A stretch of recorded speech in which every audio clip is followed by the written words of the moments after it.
Everyone in my family called my grandmother crazy. But right before my husband and I were supposed to leave for our dream anniversary trip, she pulled me into the shadows of the hallway. Her grip was like a vice. "Do not go with him," she whispered, her eyes wide with terror. "You will not return alive. Before you cancel this trip, do exactly one thing. Look inside the false bottom of his golf bag in the garage tonight. Then you smile and pack your bags. My name is Zuri, and I am 33 years old." Until that Sunday evening, I thought my biggest problem was carrying the financial weight of my entire family. I had no idea they were actively plotting my murder. Before I share how I burned their lives to the ground, let me know where you are watching from in the comments below. Hit that like button and subscribe to see how a woman they thought they could use as an endless cash machine turned into their absolute worst nightmare. The smell of roasted chicken and baked macaroni and cheese filled my mother Valerie's dining room. It was our traditional Sunday dinner, a weekly gathering that always felt more like a courtroom trial, where I was the permanent defendant. I sat at the far end of the long mahogany table, completely drained. I had just survived a 70-hour work week scaling the data analytics firm I had built from scratch into a multi-million-dollar enterprise. My temples throbbed with a dull ache. I wore a simple black turtleneck and dark slacks, wanting nothing more than to eat a quiet meal and go home to sleep. But in my family, peace was a luxury I was never allowed to afford. My husband Terence stood up, tapping his silver fork against his crystal wine glass to command the room. He wore a perfectly tailored navy blazer, a garment I had paid for with my last quarterly bonus. His charming smile, the one that had captivated me 3 years ago, now seemed practiced and hollow. "I have an announcement," Terence declared, his deep voice carrying over the soul music playing softly in the background. "For our upcoming anniversary, I am taking my beautiful wife on a romantic getaway. I have booked us a private remote cliffside villa in the Dominican Republic. Just the two of us, completely isolated from the rest of the world." My mother Valerie immediately clapped her hands together, her face lighting up with a dramatic display of joy. She looked at Terence as if he had just handed her a winning lottery ticket. "Now that is a true king," Valerie proclaimed loudly. She turned her sharp, judgmental gaze toward me, her smile instantly dissolving into a frown of disapproval. "Look at how this man treats you, Zuri. You really should put some effort into your appearance. A man like Terence deserves a wife who does not look like she just rolled out of a dreary office cubicle. You need to dress like a woman who appreciates what she has." The hypocrisy of her words burned the back of my throat. This was the same woman who called me crying 2 weeks ago because she was behind on her property taxes. I paid that bill without hesitation, just like I paid for the very groceries she used to cook this dinner. I was the financial backbone of this family, trapped by the unspoken rules of the black tax, constantly expected to uplift everyone else while receiving nothing but criticism in return. Meanwhile, my younger sister Chloe sat across from me, radiating the smug entitlement of a golden child who had never worked a hard day in her 31 years of life. Chloe's husband, Preston, leaned back in his chair, swirling a glass of expensive bourbon that I had brought as a gift. Preston was a white real estate developer whose projects were always mysteriously delayed or requiring sudden infusions of cash. He looked at me with a condescending smirk that made my skin crawl. "Valerie is right, Zuri," Preston chimed in, his tone dripping with unearned superiority. "You let that little data business of yours stress you out way too much. It is not healthy for a marriage. When are you going to step back and let Terence take the wheel of the finances? Women always end up burning out when they try to manage high-level capital. You should let the men handle the heavy lifting." High-level capital. The audacity of this man was staggering. My data firm had generated $8 million in revenue last year, while Preston had recently begged me for a $50,000 loan to save a disastrous house-flipping project.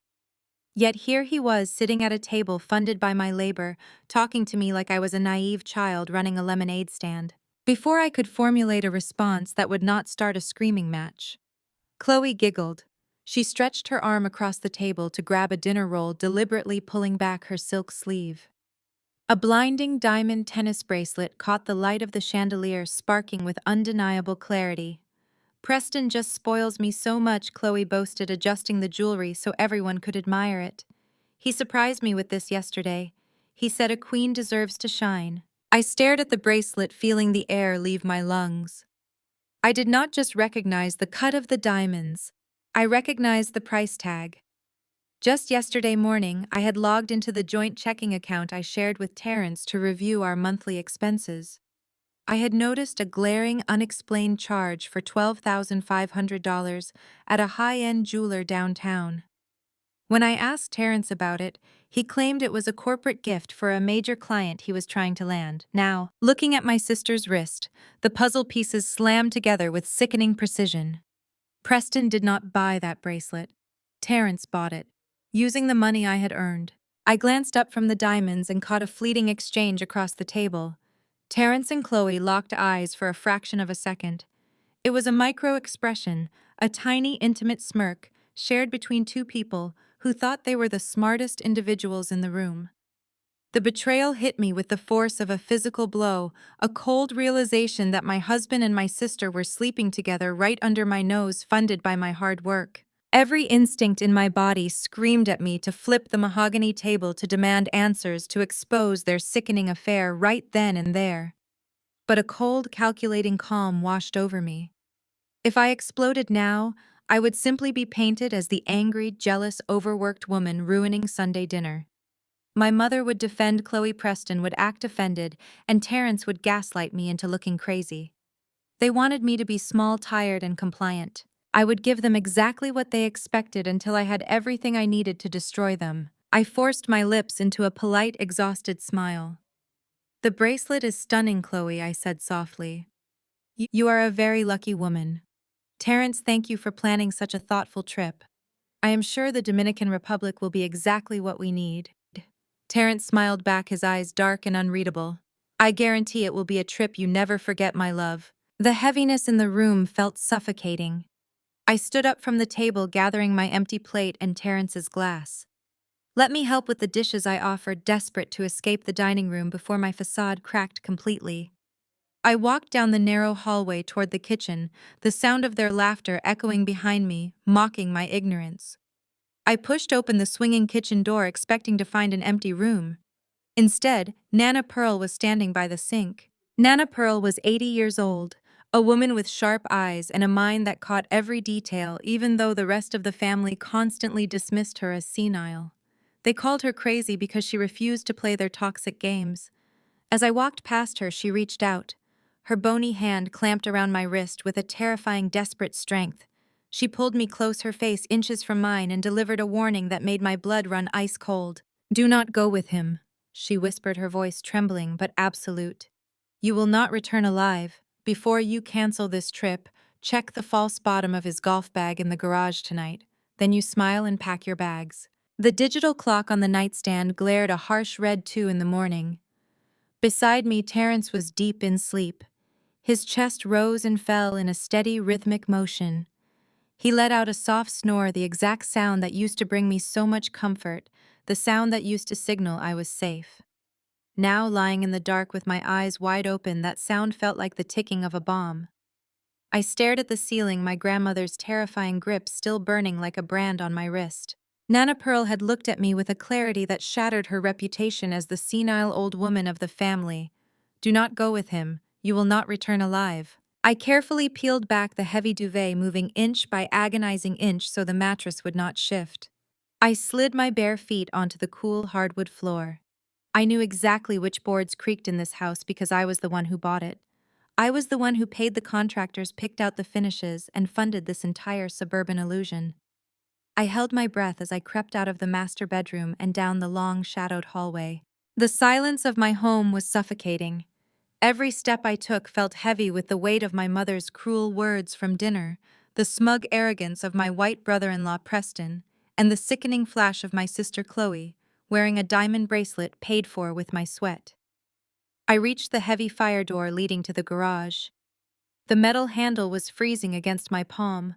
I pushed it open slowly, wincing at the faint squeal of the hinges, and slipped into the pitch-black space. The air in the garage was thick with the smell of motor oil, and Terrence's expensive cologne lingering in the upholstery of the imported sports car I leased for him.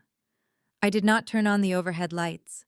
Instead, I pulled out my phone and activated the flashlight, keeping the beam pointed strictly at the concrete floor. I moved past the car toward the back wall where Terrence kept his sporting equipment. There it stood in this corner, his prized vintage leather golf bag. He had begged for that bag last Christmas, claiming he needed to look the part of a successful executive when entertaining clients on the green. I knelt on the hard concrete, the cold seeping through my thin pajama pants. I ran my shaking hands over the smooth, heavy leather of the bag. It felt completely normal. I pressed against the bottom exterior, feeling nothing but solid reinforcement. I almost convinced myself Nana Pearl was wrong. I almost convinced myself the stress of running a data firm was making me paranoid. But I am a woman who trusts data, and the data from dinner did not lie. Terrence and Chloe sharing that secret glance, the exact charge amount, matching the diamonds on her wrist. I plunged my hand deep inside the bag, reaching past the expensive clubs, pressing my fingers into the dark, narrow bottom of the interior lining. I felt around the edges, searching for a seam. My fingernail caught on a thick piece of nylon thread. I dug my fingers in and pulled hard. There was a faint tearing sound, followed by the quiet rasp of a hidden zipper giving way. My heart hammered in my throat like a trapped bird. I widened the opening and slipped my hand into the false bottom. My fingers brushed against thick, crisp paper and hard plastic. I pulled out a heavy manila envelope and laid it on the concrete floor. I angled my phone flashlight over the flap and opened it. I pulled out the first document.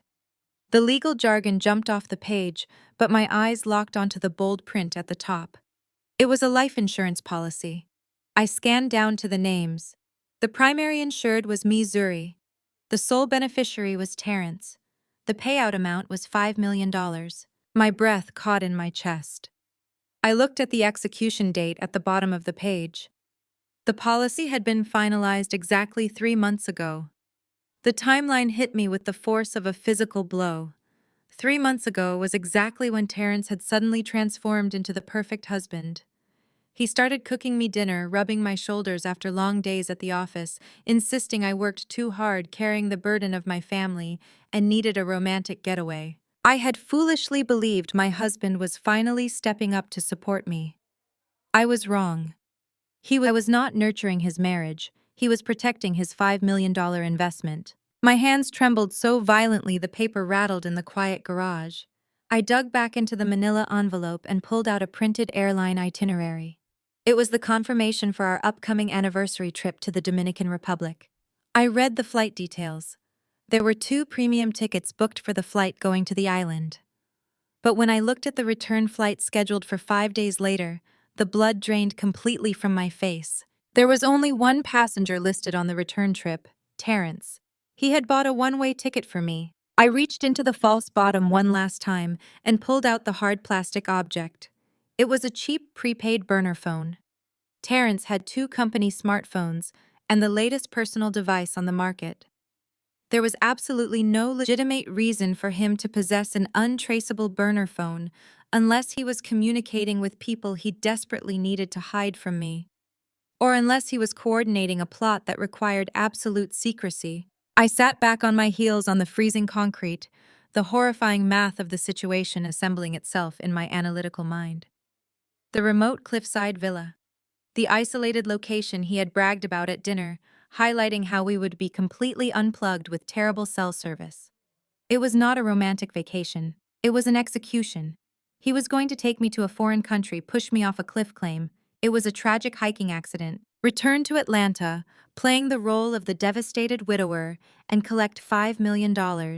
And given the diamonds on Chloe's wrist, he was planning to use my death to fund his life with my own sister. The betrayal was so profound, so violently absolute that I physically gagged. I slapped a hand over my mouth to stifle the sound of a sob tearing up my throat. The man I loved, the man I had funded, the man who kissed me goodnight just hours ago had put a price tag on my life. My mother had raised me to believe my only value was what I could provide financially, and now my husband was going to kill me to cash out my final worth. The tears came hot and fast, streaming down my cheeks, but they lasted only a few seconds. The blinding sorrow rapidly burned away, leaving behind a cold, crystalline rage. I am a black woman who built an empire from a folding table in a cramped apartment. I analyzed complex data systems to destroy corporate inefficiencies. I will not allow myself to become a tragic headline on a true crime podcast. I wiped my face with the back of my hand. I opened the camera on my phone, making sure the flash and shutter sound were completely disabled. I meticulously photographed every single page of the life insurance policy, making sure the signatures and policy numbers were crystal clear. I photographed the flight itinerary. I took pictures of the burner phone capturing its serial number. My mind was already racing ahead, calculating my survival, building a mental firewall. I was so hyper-focused on getting the perfect angle of the insurance broker's signature that I ignored my own rule about my house. I shifted my weight on the floor. A floorboard just outside the garage door groaned heavily under sudden pressure. My heart completely stopped. Before I could shove the documents back into the manila envelope, the overhead fluorescent lights violently flicked on. The sudden brightness blinded me, burning my eyes. I scrambled backward, clutching the papers against my chest as I squinted through the harsh glare. Terrence was standing in the doorway. I was wearing his dark sweatpants, his chest bare, his massive frame blocking the only exit. His charming smile was completely gone. His eyes were narrowed into dangerous, suspicious slits, scanning the scene. He looked down at me, kneeling on the freezing concrete. He looked at his vintage golf bag torn open in the corner. He looked at the thick stack of papers clutched in my shaking hands. He stepped into the garage, the heavy door swinging shut behind him with a terrifying thud, and asked me in a low, cold voice why I was awake in the dark, digging through his things. I have exactly 5 seconds to lie for my life. I forced my lungs to draw in a breath and channeled every ounce of boardroom composure I possessed. I stood up slowly from the freezing concrete floor, keeping my hands steady as I gripped the thick leather of his vintage golf bag. I looked my husband right in his eyes and delivered the performance of my life. I was looking for Nana Pearl's antique pocket watch, I said, keeping my voice perfectly level. I wanted to pack it for the anniversary trip. You know, she says it brings good luck to travelers, and I thought it might have fallen into the storage boxes behind your clubs when we reorganized the garage last month. Terrence stared at me. The harsh fluorescent light cast sharp shadows across the planes of his face, highlighting a coldness in his eyes I had never noticed before. The silence stretched between us, thick and suffocating. He took a slow step forward, his bare feet silent on the concrete, and gently pried the golf bag from my hands. He zipped the top compartment shut, his movements deliberate and unhurried. "You work too hard, Zuri," he said, his voice dropping into that smooth, comforting baritone he used to charm clients and relatives alike. "You are stressing yourself out over nothing. Come back to bed. The watch will turn up." I offered a tired, compliant smile and nodded. I followed his broad shoulders back through the dark house, matching my pace to his. What he did not know was that tucked securely into the waistband of my pajama pants, pressed flat against the small of my back, was the prepaid burner phone I had slipped out of the false bottom a fraction of a second before the lights turned on. I climbed under the heavy duvet and lay perfectly still. I listened to his breathing even out, knowing with absolute certainty that I was sleeping next to my murderer. The next morning I played the role of the devoted, exhausted wife to perfection. I poured his coffee, kissed his cheek, and told him I had a massive data migration project that required my full attention at the office. He kissed my forehead, telling me to wrap it up early so we could focus on packing for the Dominican Republic. I smiled, grabbed my keys, and drove straight to my firm. I bypassed my assistant, locked the heavy glass door of my executive suite, and lowered the motorized blinds. My hands were shaking as I pulled the cheap plastic phone from my purse and set it on my immaculate desk. As the founder of a highly lucrative data analytics firm, extracting information from secured servers was what made me wealthy. Bypassing the passcode on a disposable prepaid phone took me less than 4 minutes, using a decryption bypass tool on my terminal. I dumped the entire contents of the burner phone onto my secure offline server and opened the raw message logs. The betrayal I uncovered was not just a fracture in my marriage. It was a massive, coordinated demolition of my entire reality. The first text thread was saved under a single letter, C. I clicked open the file and watched years of my life unravel in bright blue message bubbles. Terrence and my younger sister Chloe were not just sleeping together, they were building a parallel universe funded by my sweat. The messages were a vile mix of graphic intimacy and absolute financial entitlement. Chloe complained constantly about how unfair it was that I held the purse strings, whining that she deserved the luxury I worked 70 hours a week to maintain. Terrence replied with sickening reassurances. He told my sister he was exhausted from playing the supportive husband to a bossy, emasculating woman. He promised her that soon they would never have to worry about my lectures on budgeting ever again. But the affair was only the surface level of the rot. The true horror lay in a group chat containing 3 participants: Terrence, Chloe, and a number I instantly recognized as belonging to my white brother-in-law, Preston. I opened a separate browser window and ran Preston's corporate entities through my firm's proprietary background software. Preston constantly strutted into family events in tailored suits, swirling top-shelf bourbon and bragging about his luxury real estate developments. He loved to talk down to me, positioning himself as the sophisticated financial mind of the family while calling my multi-million-dollar analytics firm a cute little computer project. The data told a completely different story. Preston was a walking corpse financially. His real estate business was entirely bankrupt. He had over-leveraged his properties, defaulted on 3 massive commercial loans, and worst of all, he had turned to unregulated shadow lenders in Atlanta for hard money loans. The interest rates were astronomical, and the people holding his debt were not the kind who took payment plans. He was desperate, cornered, and facing total ruin. I turned back to the group chat transcript. The messages outlined a chillingly meticulous business transaction, and the commodity being traded was my life. Preston needed $3 million to pay off the shadow lenders and keep up the facade of his wealthy lifestyle. Terrence wanted $2 million and his freedom to be with Chloe. The $5 million life insurance policy sitting in that golf bag was exactly enough to clear their debts and fund their fantasies. I read through their logistical planning, feeling the air turn to ice in my lungs. They discussed the remote cliffside villa Terrence had booked. They joked about the spotty cell reception. They noted the lack of nearby medical facilities. Preston advised Terrence on the legal process of probating an estate, bragging about how quickly the life insurance payout would process if the death was ruled a tragic accident abroad. Chloe sent a message complaining about how long she would have to pretend to mourn me before she and Terrence could buy a house together. They also discussed my company. Terrence was already calculating how fast he could liquidate my equity. Because I had no children, and we were legally married, he assumed he would inherit my firm entirely. Preston was giving him advice on which venture capital firms to sell my client list to for a quick cash grab. They were picking my bones clean while I was still breathing. I pushed myself away from the desk, my chest heaving as I struggled to pull oxygen into my lungs. My own sister, my husband, my arrogant parasitic brother-in-law, all of them conspiring to wipe me off the face of the earth so they could feast on the wealth I had built with my bare hands. The sharp, sudden ring of my desk phone shattered the silence of my office. I jumped, my heart hammering wildly against my ribs. I glanced at the caller ID.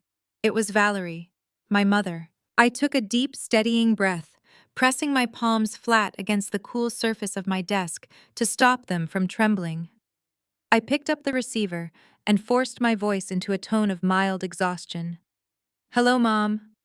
Valerie skipped any pretense of a greeting. "Zuri, I need you to wire $10,000 to Chloe's account right now." I blinked, staring at the monitor displaying the text messages detailing my murder. "Excuse me." Preston hit a minor snag with one of his property flips. Valerie said, her tone brisk and impatient, as if she were ordering a coffee rather than demanding a massive sum of money. "They are facing a mortgage default by the end of the day. You need to handle this immediately." The sheer audacity of the demand temporarily paralyzed me. "Mom, I cannot just drop $10,000 because Preston mismanaged his funds again. They need to learn how to handle their own finances." The temperature of the phone call instantly plummeted. "Do not use that disrespectful tone with me, Zuri." Valerie snapped, her voice tightening into a weapon she had used against me since childhood. "You are blessed. God gave you that business so you could uplift your family." We are supposed to keep this family strong, and you are sitting up in that fancy office hoarding your money while your own sister is about to lose her home. I looked at the cloned group chat. I looked at the message where my sister joked about wearing my clothes after I was dead. I felt a cold, hard knot of absolute clarity form in the center of my chest. No, Mom, I said, my voice dropping an octave devoid of any emotion. I am not transferring a single dime to Chloe or Preston. They are adults. They can figure it out. The line was dead silent for a fraction of a second before Valerie exploded. The vitriol poured through the receiver in a vicious, uninterrupted flood. "You are a bitter, selfish workaholic," she screamed. "You care more about your bank account than your own flesh and blood. This is exactly why you have no friends outside of that office. You do not know how to be a supportive Black woman to your community. You just take and hoard your little success. You will end up completely alone, Zuri. Do you hear me? Completely alone." I did not argue. I did not defend myself. I just listened to the woman who birthed me hurl insults at me to protect a golden child who was actively plotting my assassination. The realization hit me with perfect, devastating clarity. My mother might not know about the life insurance policy or the burner phone. She might not know about the murder plot. But she would gladly hold me down and let Chloe and Preston bleed me dry if it meant keeping her favorite daughter comfortable. To her, I was not a daughter, I was a resource. I gently placed the receiver back onto the cradle, cutting off her tirade mid-sentence. The dial tone hummed in the quiet office. I was entirely cut off. I had no family, I had no husband. But I had my mind, I had my data, and I had my wealth. They wanted to play a high-stakes game with my life. Now it was my turn to shuffle the board. The dial tone hummed in my ear for a long time after I hung up on my mother. The woman who gave me life had just made it abundantly clear that she would rather see me bled dry than see her golden child face a single consequence.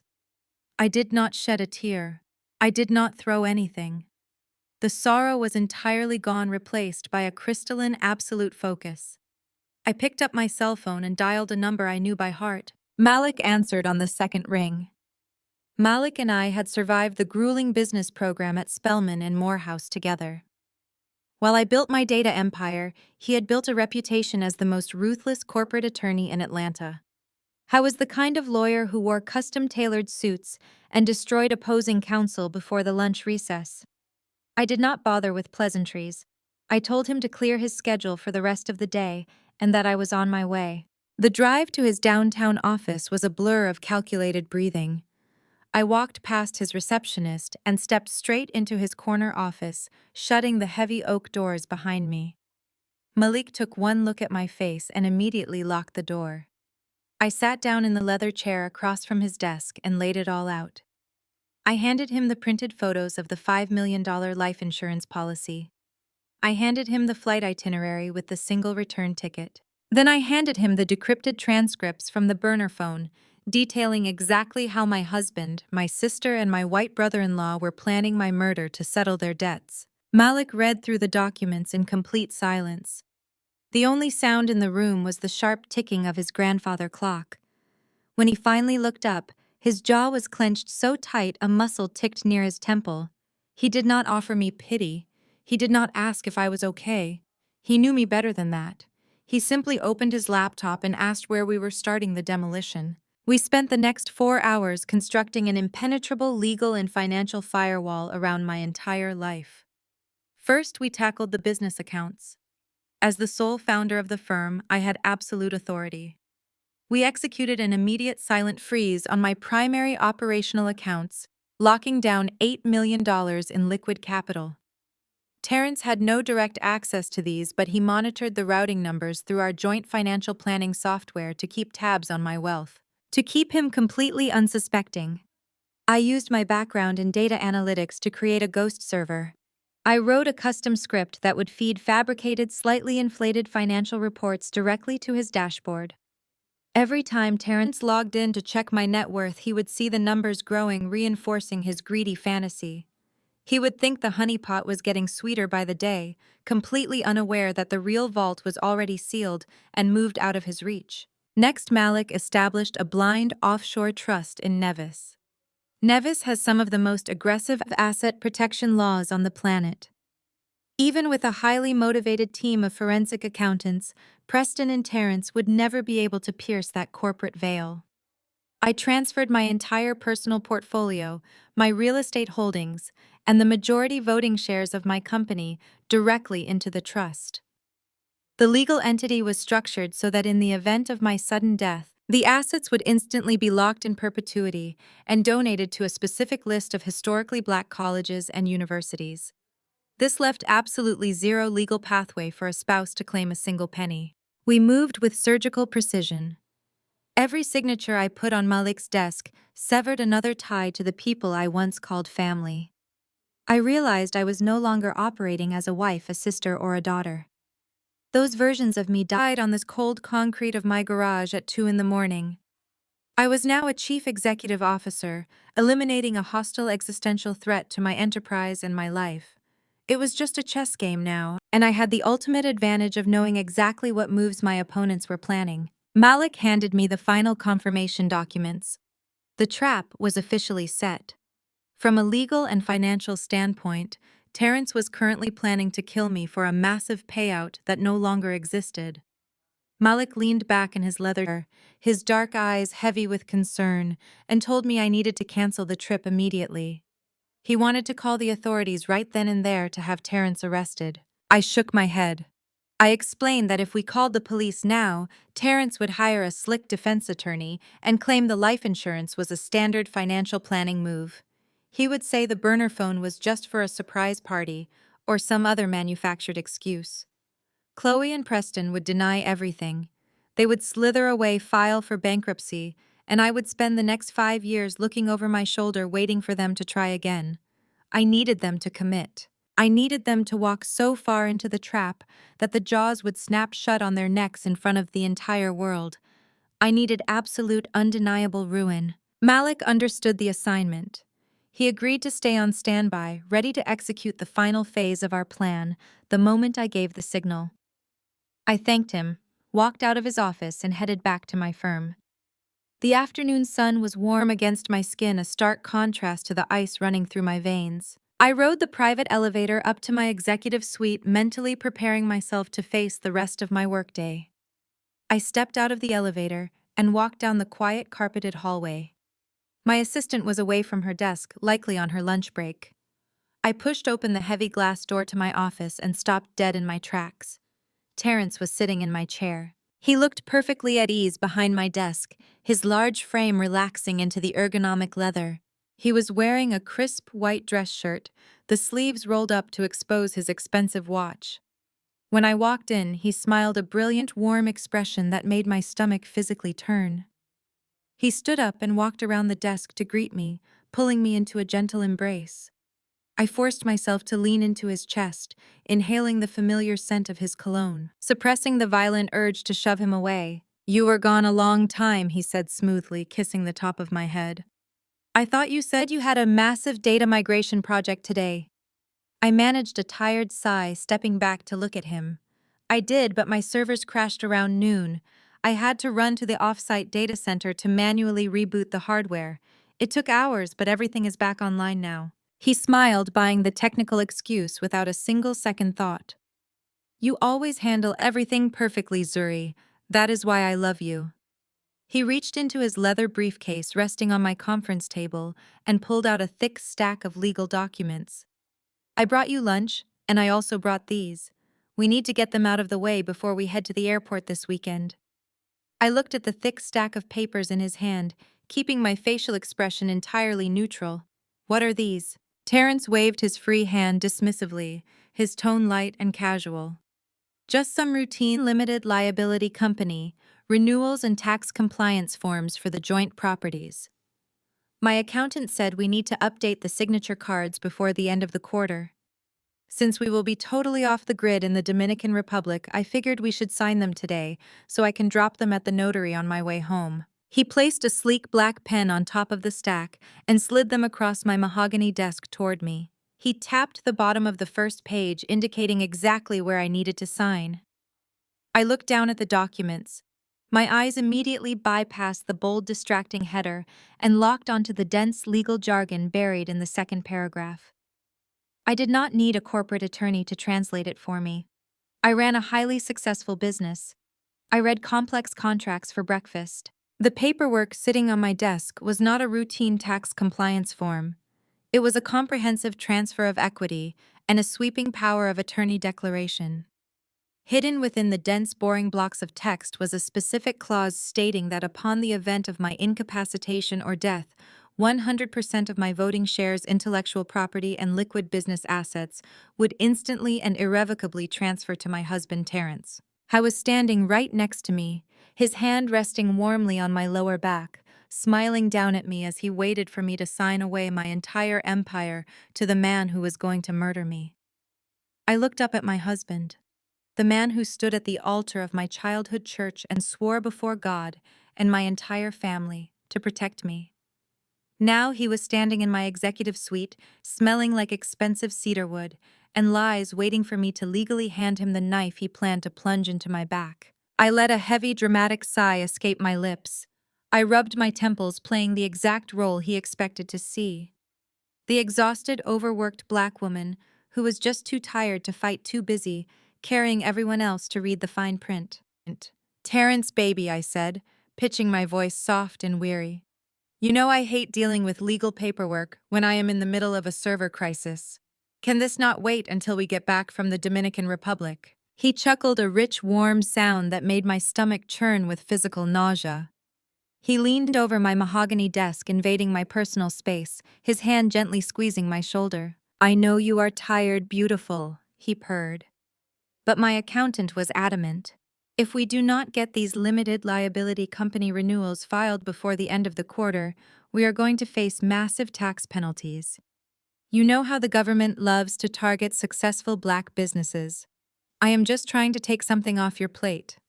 Let me handle the administrative headache so you can just focus on relaxing on the beach with me." The manipulation was masterful, using the very real systemic fears we shared as a community to rush a fraudulent contract. If I did not already have his burner phone fully cloned on my secure server, I might have actually believed him. I might have actually felt grateful. "Fine," I conceded, offering him a weak, appreciative smile. "Show me where to sign." He pointed to the solid black lines at the bottom of the last 3 pages. I slowly reached into the top right drawer of my desk. I bypassed the engraved gold luxury pen he had bought me for our anniversary last year. Instead, my fingers wrapped around a sleek, unassuming blue drafting pen. It was a specialized friction erasable pen. My lead architects used them when sketching out server farm blueprints. The ink flows like standard liquid, bold and permanent to the naked eye, but it is entirely thermal sensitive. If the paper is exposed to temperatures over 140 degrees Fahrenheit, like being left in a hot car or run through a standard office scanner, the chemical bonds break down. The ink completely vanishes. It leaves behind nothing but blank, legally void paper. I clicked the pen. The sound echoed in the quiet office like the cocking of a weapon. I leaned forward and pressed the pen to the heavy stock paper. I signed my full legal name, Zuri and I, Washington. I did not rush. I let the blue ink bleed into the page, crafting my signature with the exact same precision I used when closing 8-figure data contracts. As I signed the second page, I felt Terrence shift his weight. He was practically vibrating. The anticipation rolling off his body was palpable. I was watching his multi-million-dollar payday materialize right in front of his eyes. He thought he was watching a foolish, trusting woman sign away her life's work. He had no idea he was watching a dead woman sign a ghost document that would evaporate the second his corrupt notary tried to process it. I flipped to the third and final page. I signed it, capped the pen, and dropped it back into my desk drawer. "There," I said, pushing the stack of papers back across the polished mahogany. "All done. Now please tell me we are completely finished with administrative work for the week." Terrence snatched the papers up with a speed that almost betrayed his greedy desperation. He tapped the edges on the desk to align them, slipping them smoothly back into his leather briefcase. The lock snapped shut with a definitive click. "Completely finished," he promised. He walked around the desk and pulled me out of my chair. He wrapped his arms around me, pulling me flush against his chest. He kissed my forehead, then my cheek, then pressed his lips to mine. It was the kiss of a traitor. His mouth was warm, but I felt absolutely nothing but revulsion. I forced myself to kiss him back, softening my posture, playing the part of the compliant wife completely blinded by love. "I cannot wait for this trip, Zuri," he whispered against my skin. "It is going to change everything for us." "I know it will," I replied softly. He gave me one last charming wink, picked up his briefcase, and strode out of my office. He walked with the swagger of a man who had just conquered the world. I watched the heavy glass door swing shut behind him. I stood completely still for 10 full seconds, listening to the muffled sound of the elevator arriving down the hall. The moment the elevator doors chimed and closed, the exhaustion dropped from my face like a discarded theatrical mask. My posture snapped straight. I walked over to my private bathroom, turned on the scalding hot water, and scrubbed my lips with antibacterial soap until they felt raw. I walked back to my desk and picked up my secure mobile device. I sent a single encrypted text message to Malik. "The bait is taken, he has the documents." Malik replied less than 30 seconds later. "The offshore trust is fully vested and sealed. Let the fools burn themselves." I sat down in my ergonomic chair and took a deep centering breath. The first phase of my counteroffensive was complete. Terrence would spend the next 2 days thinking he held the keys to my kingdom. He would fly to the Dominican Republic believing my wealth was already his. He would never realize the documents in his briefcase were entirely worthless, just like the vows he had taken on our wedding day. I turned my attention back to my dual monitors, intent on finishing the actual data migration project that was making me a fortune. If I was going to systematically dismantle my treacherous family, I needed to make sure my legitimate empire continued to operate flawlessly. I spent the next hour diving deep into predictive modeling algorithms, finding comfort in the absolute undeniable logic of numbers. Numbers did not lie. Numbers did not sleep with your sister. Numbers did not plot to murder you for an insurance payout. I was just finalizing a crucial line of code when the red light on my desk intercom began flashing frantically. The sharp, persistent buzzing shattered my concentration. I pressed the speaker button. "Yes, Keisha. Ms. Washington. I am so sorry." My assistant's voice tumbled through the speaker, breathless and laced with panic. I tried to stop him at the reception desk, but he completely ignored me and pushed right past security. He said it was a family emergency. Before I could ask who she was talking about, the heavy glass door to my executive suite was violently shoved open. It hit the rubber wall stopper with a loud, aggressive thud. Preston marched into my office. My sister Chloe's husband, the arrogant white real estate developer who loved to belittle my business, looked absolutely nothing like the smug, sophisticated investor who had mocked me at Sunday dinner just days ago. His designer suit jacket was crumpled and discarded over his arm. His tie was loosened, the collar of his dress shirt unbuttoned and stained with sweat.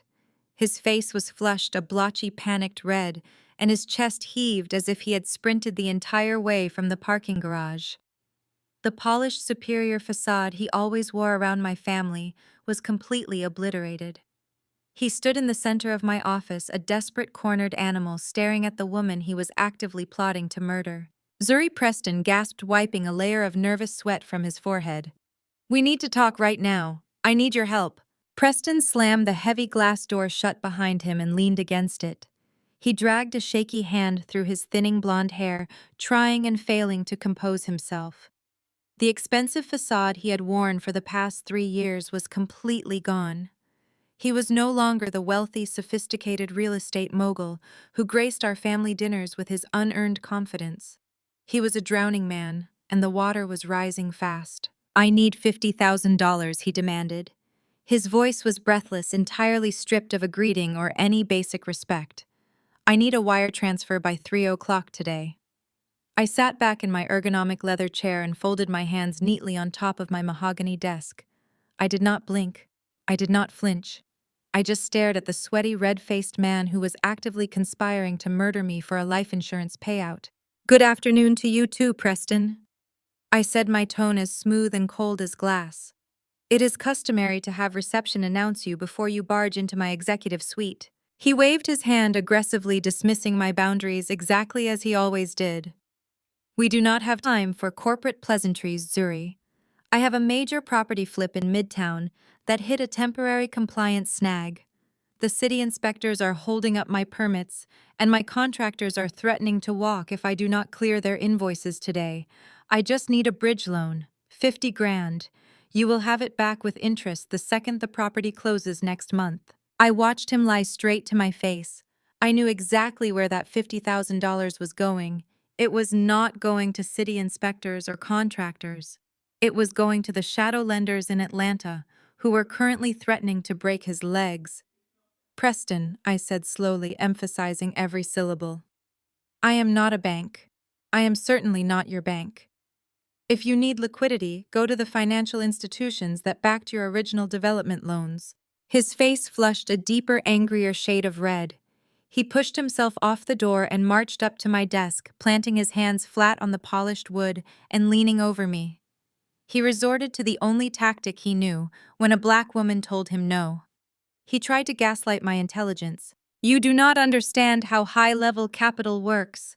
Zuri, he sneered, his voice dripping with condescension. You run a cute little data firm. You sit at a computer and crunch numbers for other people. I deal in real assets. I build communities. In real estate, cash flow is cyclical. Temporary deficits are just part of playing the big game. I am trying to keep this wealth in the family. If you do not wire me this money, you are actively hurting Chloe. I thought you cared about your sister. The intercom on my desk buzzed. Keisha's voice came through, sounding tense.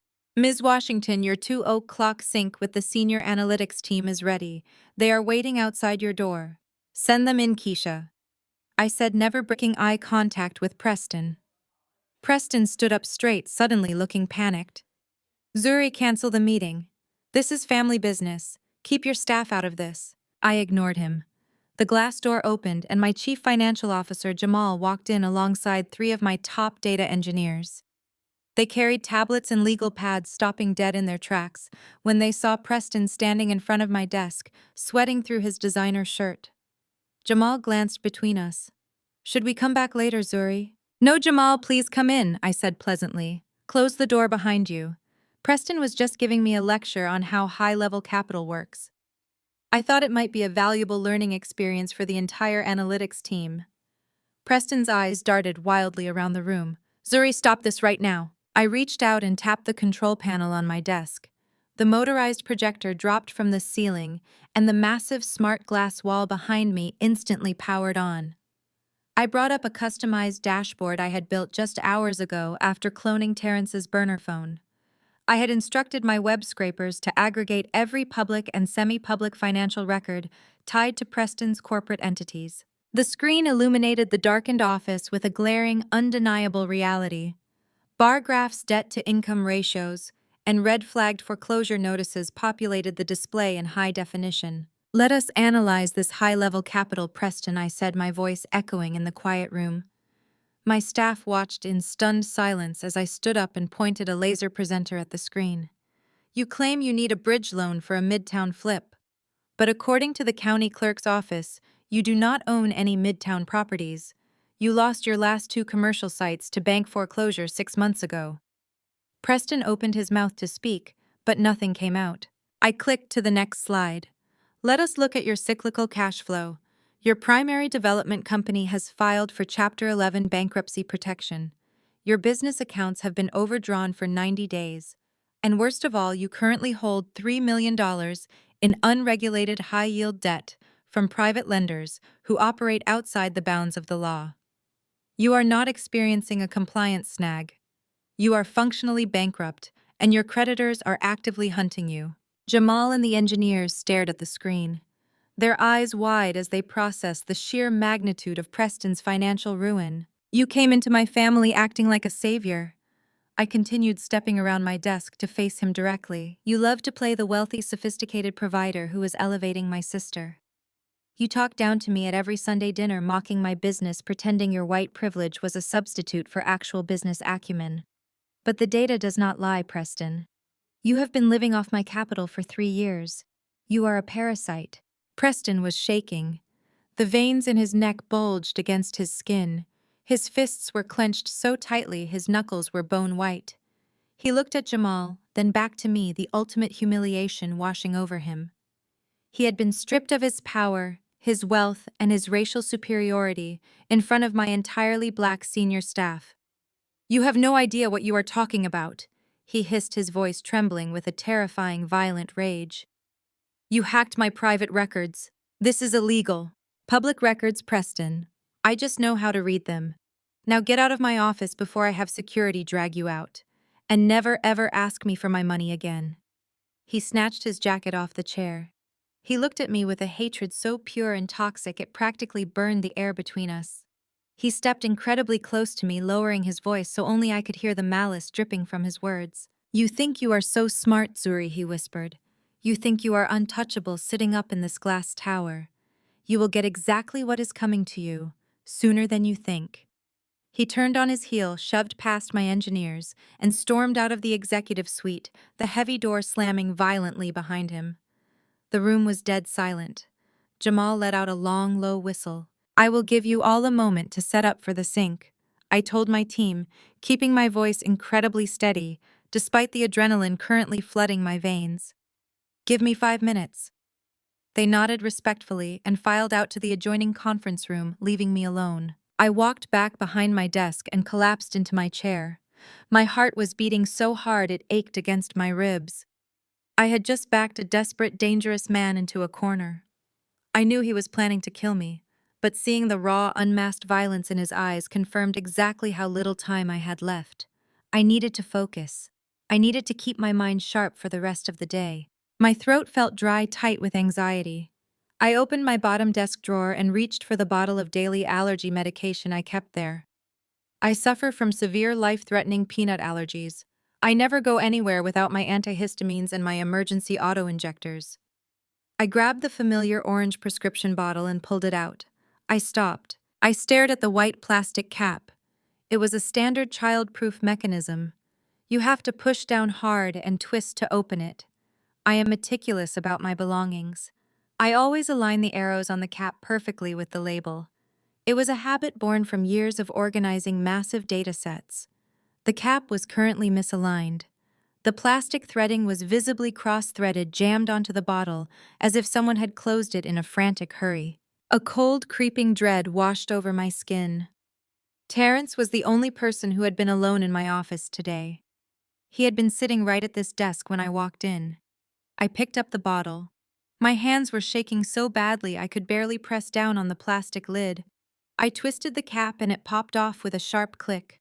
I poured the contents out onto the polished mahogany surface of my desk. The little plastic cylinders scattered across the polished mahogany of my desk.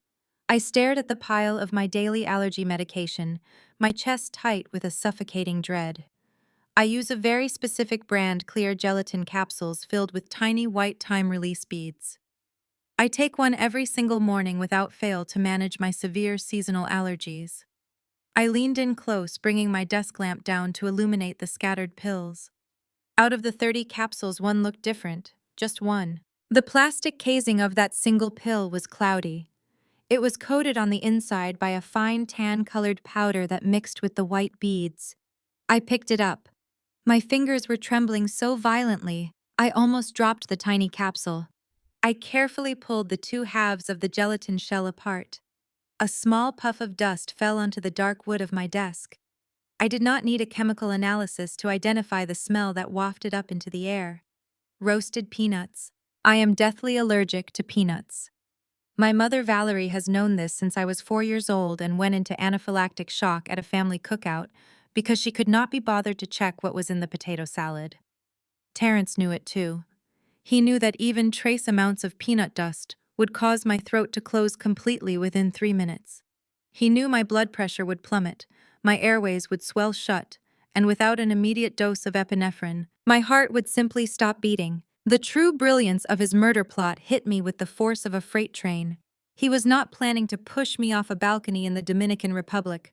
He was not planning to stage a tragic hiking accident on a dangerous trail. He was going to watch me take my morning allergy pill. I was going to watch my throat close while we were 30,000 feet in the air over the Atlantic Ocean, or worse, while we were isolated in that remote cliffside villa, miles away from the nearest hospital. I could see the performance he had planned playing out in my mind like a movie.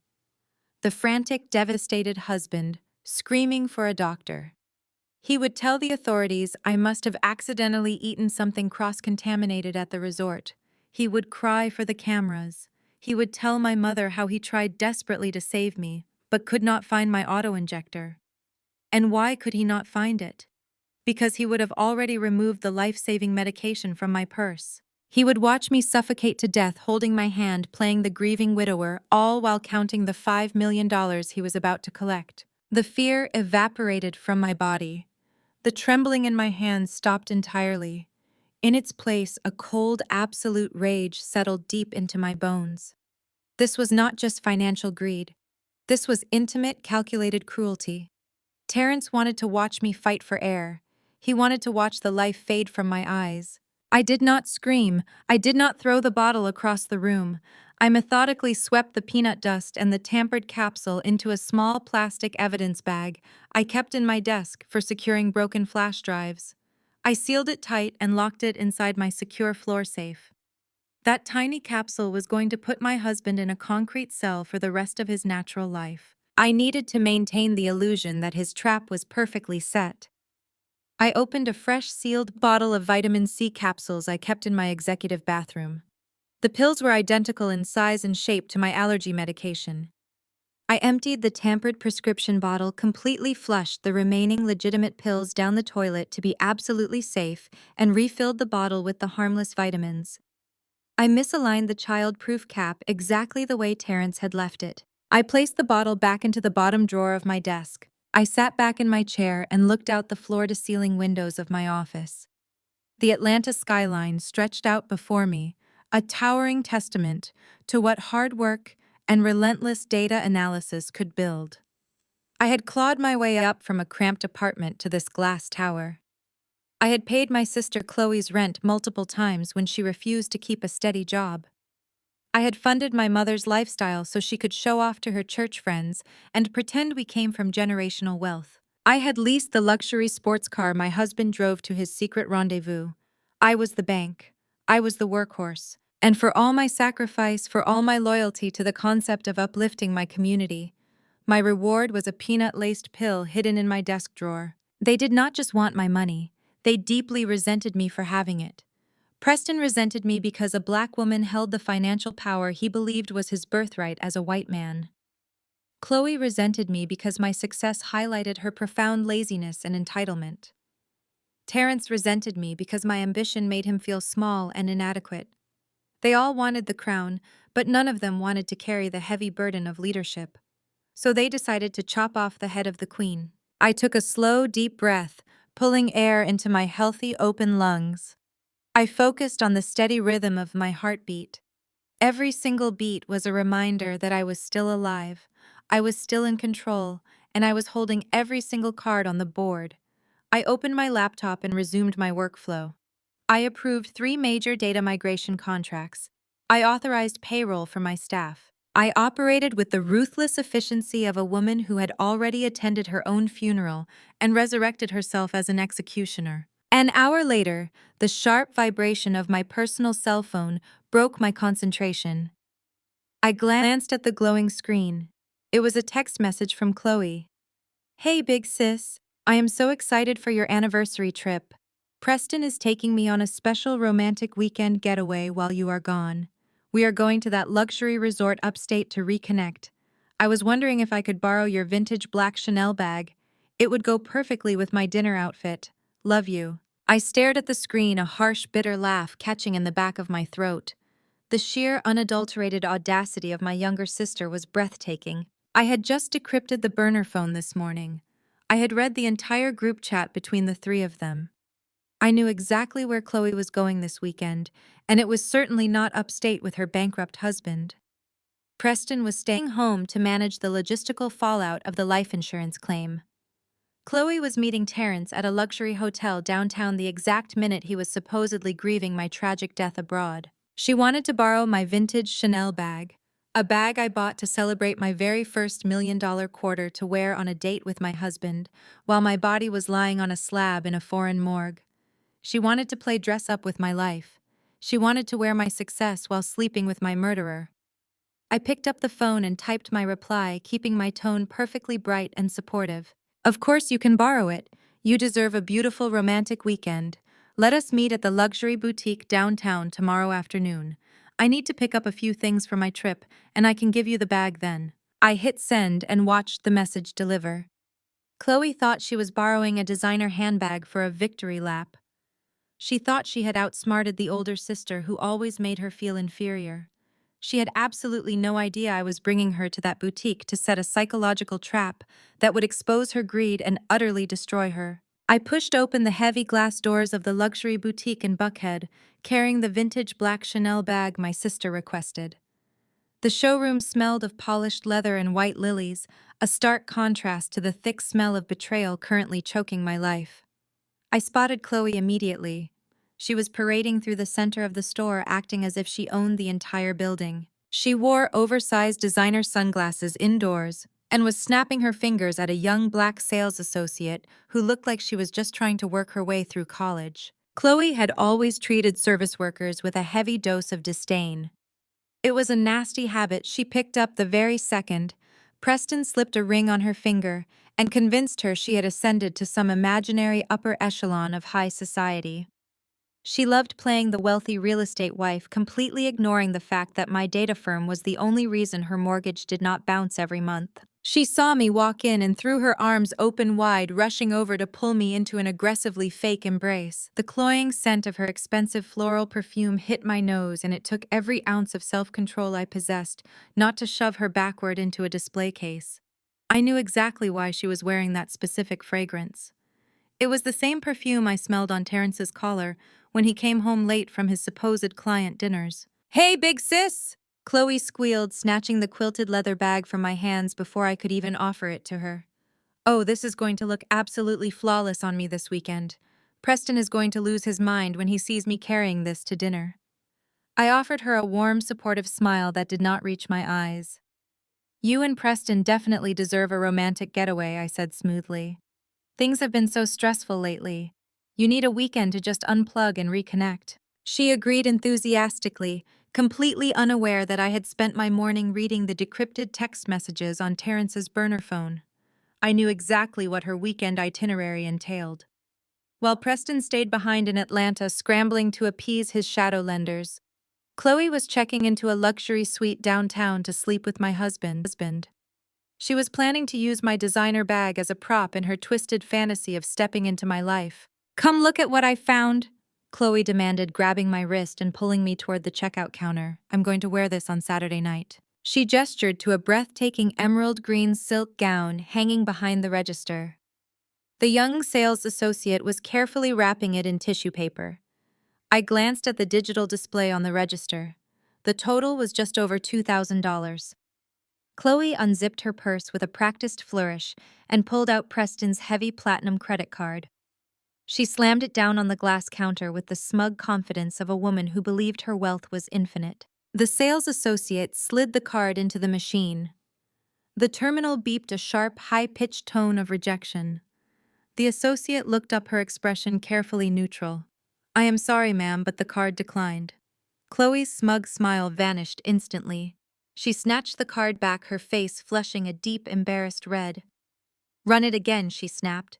"Your machine is obviously malfunctioning. That is an unlimited account."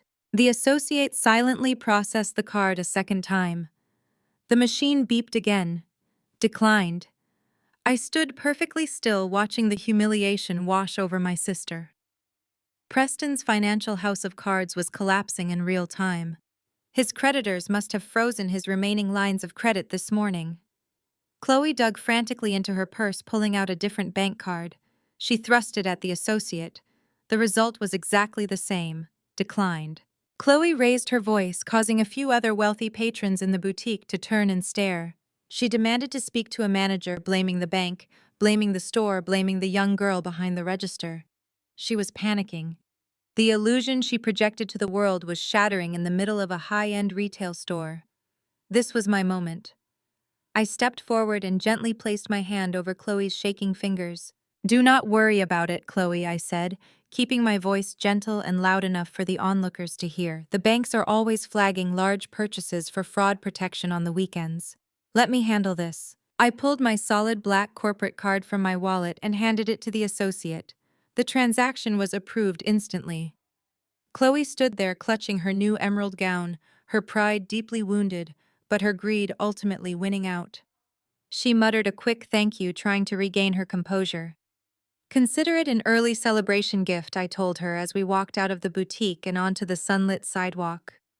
Chloe looked at me, her brow furrowed in confusion. "Celebration for what?" I leaned in close, lowering my voice as if I were sharing a massive corporate secret. "I was not going to tell anyone in the family until Terrence and I returned from our anniversary trip," I whispered. "But my data analytics firm just finalized a shadow acquisition deal with a major tech conglomerate." Chloe stopped walking. Her eyes widened. "An acquisition?" I nodded, feigning suppressed excitement. "8 figures, Chloe. The initial payout hits my personal offshore accounts bright and early on Monday morning. I am essentially liquidating my primary equity. I am going to have more cash on hand than I will ever know what to do with. We are celebrating the fact that I am practically retiring." I watched her eyes glaze over as the pure, unadulterated greed consumed her. She was not smiling because she was happy for her older sister. She was doing the math. She knew Terrence was planning to execute me before Sunday night. She knew that if I died, Terrence inherited my estate. In her mind, that 8-figure payout was not hitting my account on Monday. It was hitting hers. I had just promised her a mountain of invisible gold and she swallowed the lie without chewing. "Oh my goodness, Zuri!" Chloe gasped, throwing her arms around my neck in a crushing hug. "I am so incredibly happy for you. You have worked so hard for this. You completely deserve this vacation." I hugged her back, feeling the coldness radiating through my veins. "Thank you, Chloe. I really cannot wait to get to the villa and just breathe." Chloe pulled back, her eyes shining with the adrenaline of the free dress and the promise of impending millions. Her filter completely dropped. The arrogance of thinking she had already won made her sloppy. "It is going to be absolutely breathtaking," she said, her voice giddy with excitement. "Terrence showed me the pictures of the property online when you guys first booked it. That master bedroom is stunning." I froze. Terrence had explicitly told me the villa was a total surprise. He refused to show me a single photograph, claiming he wanted me to experience the luxury blindly. Chloe kept talking, completely unaware that she was tightening a noose around her own neck. "Especially that huge wraparound stone balcony right off the bedroom," she continued, laughing lightly. "The way it hangs right over those jagged black rocks. It is a straight drop down to the ocean. You better be careful, Zuri.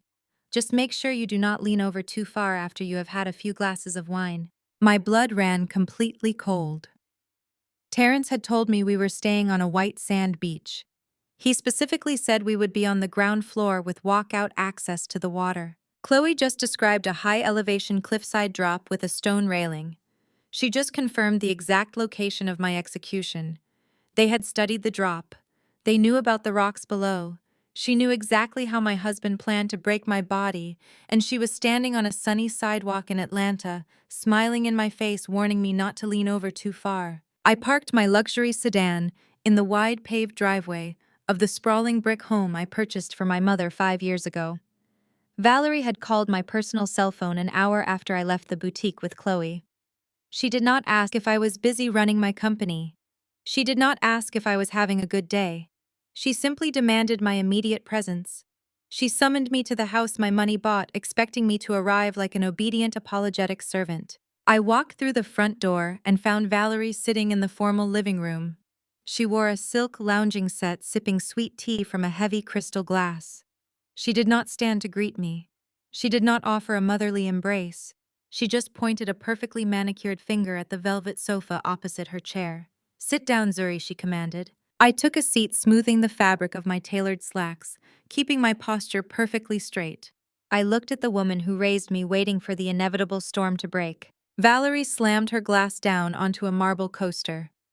"What exactly is wrong with your mind today? Preston came over to this house practically in tears this afternoon. He told me you humiliated him in front of your entire senior staff. He came to you in confidence for a simple family loan, and you treated him like a common street criminal. I kept my facial expression completely blank. I did not let a single ounce of my simmering rage show. Preston is a bankrupt fraud mom. He asked me for $50,000 to pay off dangerous shadow lenders in Atlanta. He does not have a minor compliance snag with city inspectors. He has zero assets. He lost his last two commercial properties to bank foreclosure. He is drowning in high-yield debt. Valerie waved her hand aggressively in the air, physically dismissing my hard data as if it were nothing but an annoying gnat. I do not care about your little spreadsheets, Zuri. I do not care about your pie charts. Preston is your brother-in-law. He is a good man who provides a beautiful, comfortable life for your sister Chloe. Real estate has ups and downs. That is how white men build wealth in this country. They take massive risks. And when they take risks, the family is supposed to step up and provide the liquidity to bridge the gap until the market turns. I stared at her, absorbing the absolute lunacy of her statement. You want me to fund his spectacular failures just because he happens to be married to Chloe. You want me to hand over $50,000 of my hard-earned capital to a man who talks down to me at every single holiday dinner. Valerie leaned forward, her eyes flashing with a deep, indignant rage. I expect you to do your part for this family. God blessed you with that data analytics firm so you could uplift us. You think because you sit up in a glass tower downtown that you are better than where you came from. We practice collective economics in this house. When one of us needs help, the one with the deep pockets opens them without asking disrespectful questions. That is your role, Zuri. You are the provider. You owe this family your success. I sat motionless on the velvet sofa. I listened to the woman who birthed me reduce my entire existence, my intellect, my 70-hour work weeks, my sheer survival into a communal bank account. She was actively weaponizing our culture against me. She was using the heavy unspoken obligation of the black tax to justify blatant financial abuse. She did not care about the stress that kept me awake at night. She did not care about the pressure of managing a multi-million-dollar payroll. She only cared that her golden child Chloe maintained her ridiculous illusion of a perfect wealthy marriage. I realized in that exact moment that Valerie was completely complicit in my destruction. She might not know about the burner phone hiding in the small of my back. She might not know about the crushed peanut dust currently sitting in a plastic evidence bag inside my floor safe. She probably did not know her charming son-in-law was planning to murder me on my anniversary trip. But she was perfectly fine with watching me be bled dry until there was nothing left. If Terrence drained my accounts and left me destitute, Valerie would simply step over my ruined life to make sure Chloe kept her designer shoes and her country club membership. I will not apologize to Preston, I said, my voice eerily calm, cutting through the heavy air of the living room. And I am not giving him a single dime. Valerie stood up, vibrating with fury. You are a bitter, lonely woman, Zuri. You have all that money and absolutely no heart. You are going to go on that anniversary trip with Terrence, and you are going to pray to God to soften your heart and spirit. Because right now you are a complete disgrace to this family. I did not flinch. I did not argue. I just nodded, slowly absorbing her vitriol like a sponge. I am going to get a glass of water, I said. I stood up and turned my back on her before she could hurl another toxic insult. I walked out of the formal living room and headed down the long hallway toward the kitchen. The house was quiet, save for the faint hum of the central air conditioning. I grabbed a glass from the upper cabinet and turned on the faucet. As the water ran, I heard Valerie's voice drifting from the living room. She had picked up her cell phone the second I left the room. I turned off the water immediately. I crept back toward the hallway, pressing my back flat against the wall just out of sight, straining to hear her conversation. Yes, I completely understand the market is hot right now, Valerie was saying. Her tone was completely transformed from angry to eager and conspiratorial. Terrence told me you could probably list the property by the end of the month. I held my breath, my chest tightening. List what property? Valerie continued, speaking to whoever was on the other end of the line. Exactly. It is a prime piece of real estate in a highly desired neighborhood. And Terrence has already started clearing out the heavy pieces so we can stage it properly for the buyers. He moved the custom Italian leather sectionals and the antique mahogany dining table into a climate-controlled storage unit over on Peachtree Street just this morning. He said Zuri will not even notice they are missing before they leave for their trip since she is always working late at the office anyway. My blood turned to absolute ice in my veins. She was talking to a real estate agent. She was talking about my primary residence, the multi-million-dollar home I owned, the house I lived in with Terrence. They were not just planning to trigger a fatal allergic reaction on Sunday. Terrence was already actively stripping my home of my most valuable physical assets. He was moving my expensive custom-ordered furniture into storage units today. I was preparing to stage my home for a quick, lucrative sale. The absolute second my death certificate was signed by a foreign medical examiner, he was liquidating my life while my heart was still beating inside my chest. And my mother, the woman who just lectured me about family loyalty and collective uplifting, was helping him coordinate with a real estate broker to flip my house. I pressed my hand over my mouth to stop myself from making a sound. The betrayal was so deep, so profoundly evil, it defied human logic. They had already divided my designer clothes. They had already spent my life insurance payout in their minds. Now they were boxing up my living room and hiring realtors. I quietly poured the water down the kitchen sink drain. I placed the empty glass on the granite counter. I took 2 deep breaths to compose my face into a mask of pure, unbothered submission. I walked back into the living room with my head held high. Valerie had just ended her phone call looking smug and entirely satisfied with her secret arrangements. "I am leaving now, Mom," I said smoothly, grabbing my purse from the sofa. "I have to go home and finish packing for my trip with Terrence." "You are right. I really need to focus on my marriage and my husband." Valerie smiled, a sickening, triumphant expression crossing her face. "See that you do. Have a safe flight, Zuri." I walked out the front door and got into my car. I did not look back at the house my money bought. They wanted to pack up my house. They wanted to sell my life.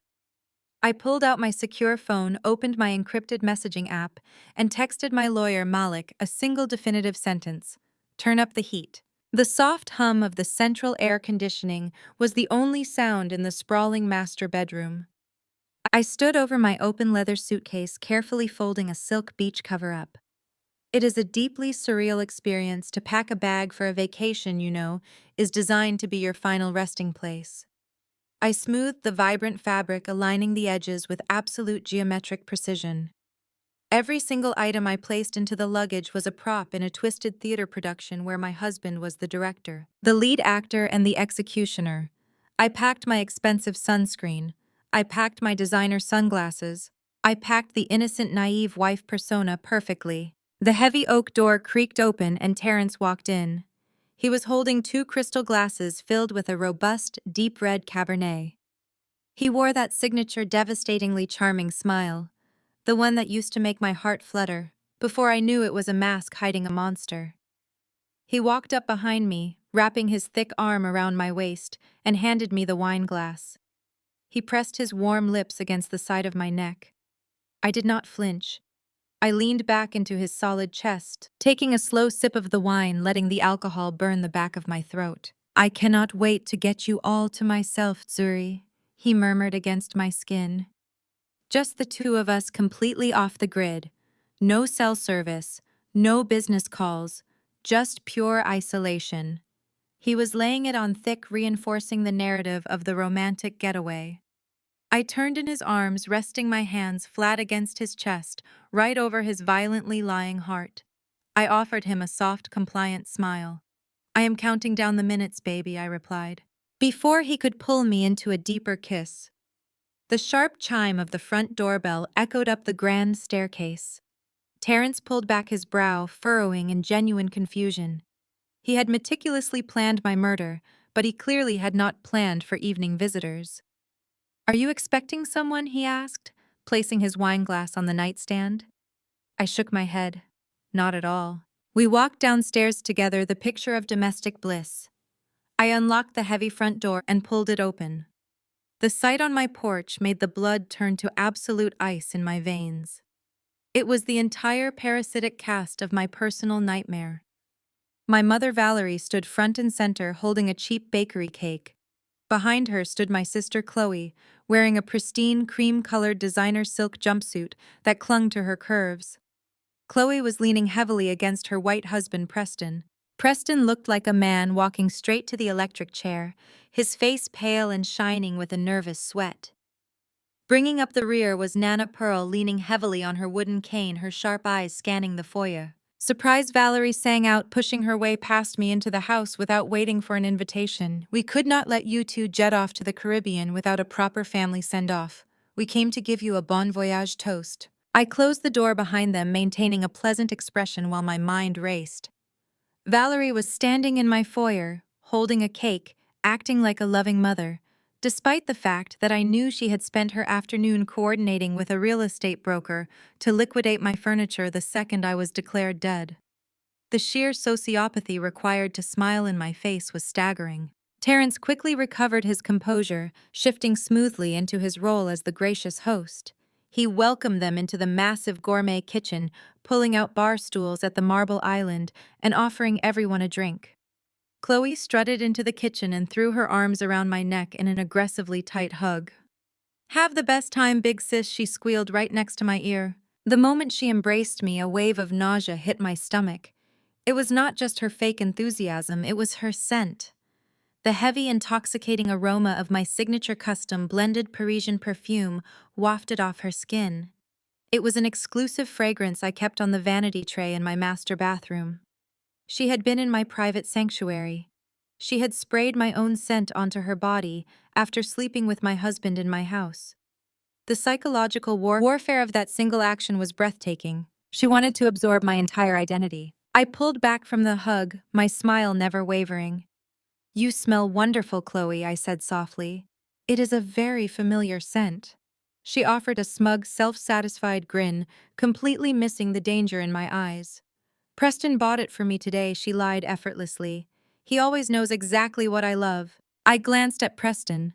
He was gripping the edge of the marble island so tightly his knuckles were bone white. He refused to make eye contact with me. He knew I had exposed his massive bankruptcies and shadow loans to my entire executive staff. He knew his financial savior facade was destroyed, but he had not told his wife yet. He was still letting her play the wealthy princess. Terrence lined up 5 crystal wine glasses on the counter and uncorked a fresh bottle of Cabernet. He poured the dark red liquid, handing the glasses out one by one. Valerie raised her glass high into the air, her diamond rings catching the ambient kitchen light. "To family," Valerie announced loudly, looking directly at Terrence instead of me. "To strong men who lead, and to women who know how to support them. May this trip bring you everything you truly deserve." I raised my glass, meeting Terrence's gaze over the rim. "To getting exactly what we deserve," I echoed. We all took a sip. The tension in the kitchen was thick enough to choke on. Chloe set her glass down and leaned against the marble island, adjusting the collar of her immaculate cream silk jumpsuit. She looked at Terrence from under her eyelashes, a heavy, inappropriate gaze that a wife would give her husband. I decided the charade had gone on long enough. I needed to test Terrence's emotional baseline. I needed to see exactly how much control he actually had over his volatile, murderous greed. I stepped forward to place my wine glass on the counter right next to Chloe. I did not trip. I did not stumble. I simply let all the tension drop out of my wrist in one fluid, calculated motion. The heavy crystal glass tipped forward. A massive tidal wave of dark crimson Cabernet splashed violently through the air. The deep red wine hit Chloe squarely in the chest, soaking instantly into the expensive cream silk, spreading like a massive bloody wound across her torso. The wine dripped down her designer pants and splattered onto her pristine heels. Chloe unleashed a piercing, hysterical shriek that echoed off the high ceilings. She jumped backward, flapping her hands wildly in the air. "My clothes," she screamed, her face twisting in pure agony. "You ruined my outfit." I did not look at my sister. I looked straight at my husband. Terrence failed the test spectacularly. He did not look at me to see if the glass had shattered or if I had slipped. He did not ask his wife if she was okay. The mask of the loving, patient husband completely disintegrated. He lunged across the kitchen space toward me. his face contorted into a mask of pure, unadulterated, vicious rage. He closed the distance between us in two massive, aggressive strides. His chest puffed out, his jaw clenched tight, and his arm raised slightly at his side as if he were preparing to strike me. "Watch what the hell you are doing," Terrence barked. His voice was a booming, violent threat that vibrated against the granite countertops. The sheer aggression in his tone was terrifying. He was stepping up to physically defend his mistress against his wife right in front of my mother. I did not flinch. I did not step back. I planted my feet firmly on the hardwood floor and tilted my chin up. I dropped the tired, overworked wife persona entirely and let the ruthless CEO take the wheel. I locked my eyes onto his, projecting an aura of absolute zero temperature. I let my gaze freeze him dead in his tracks. "Excuse me," I said. My voice was dangerously quiet, slicing cleanly through Chloe's theatrical sobbing. "Lower your voice when you speak to me in my house." The silence that followed was deafening. Terrence stopped moving. The murderous rage in his eyes flickered, replaced instantly by blind panic. He realized exactly what he had just done. He had broken character. He had exposed his volatile aggression hours before he was supposed to play the grieving innocent widower. I took a quick step backward, holding his hands up defensively, his chest deflating. He forced a nervous, breathless laugh that sounded entirely psychotic.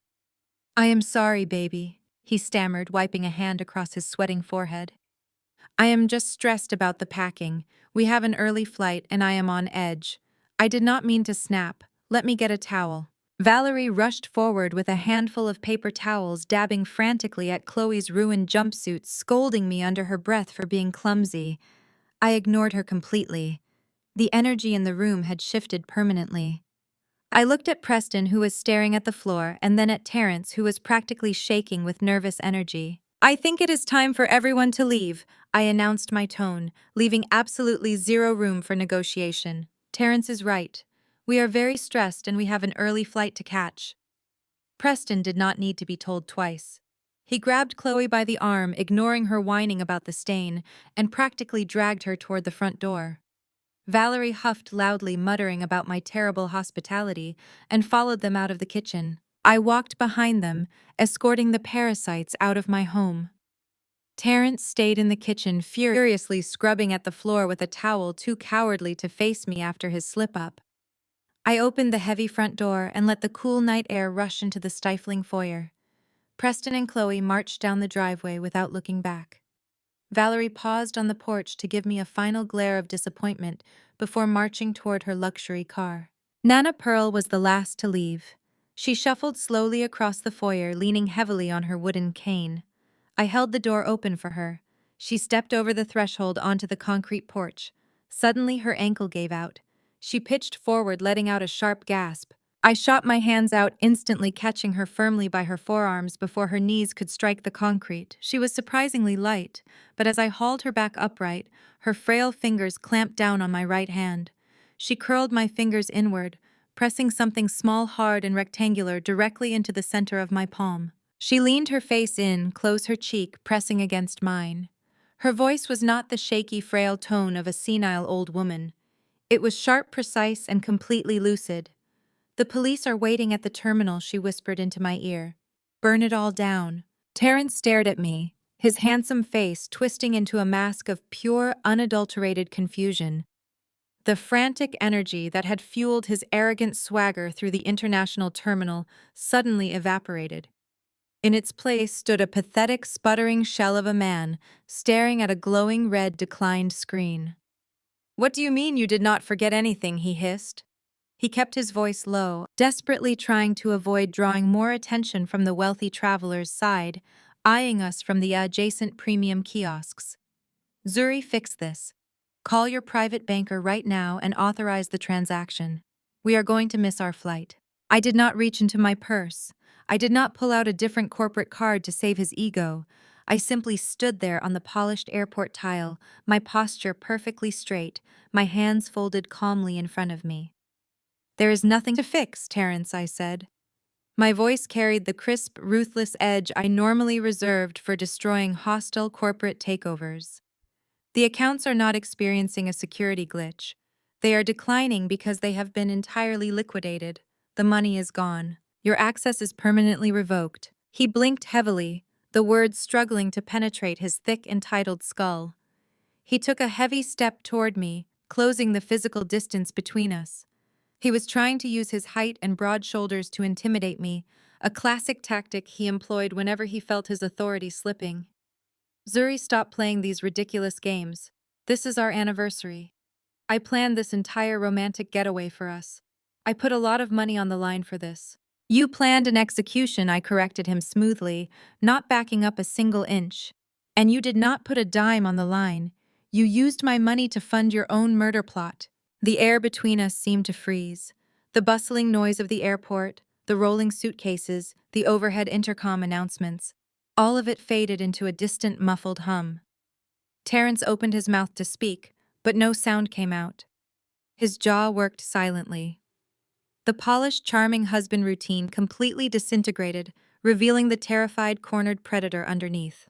What are you talking about? He finally stammered. His voice was trembling now, shaking with a violent, suppressed panic.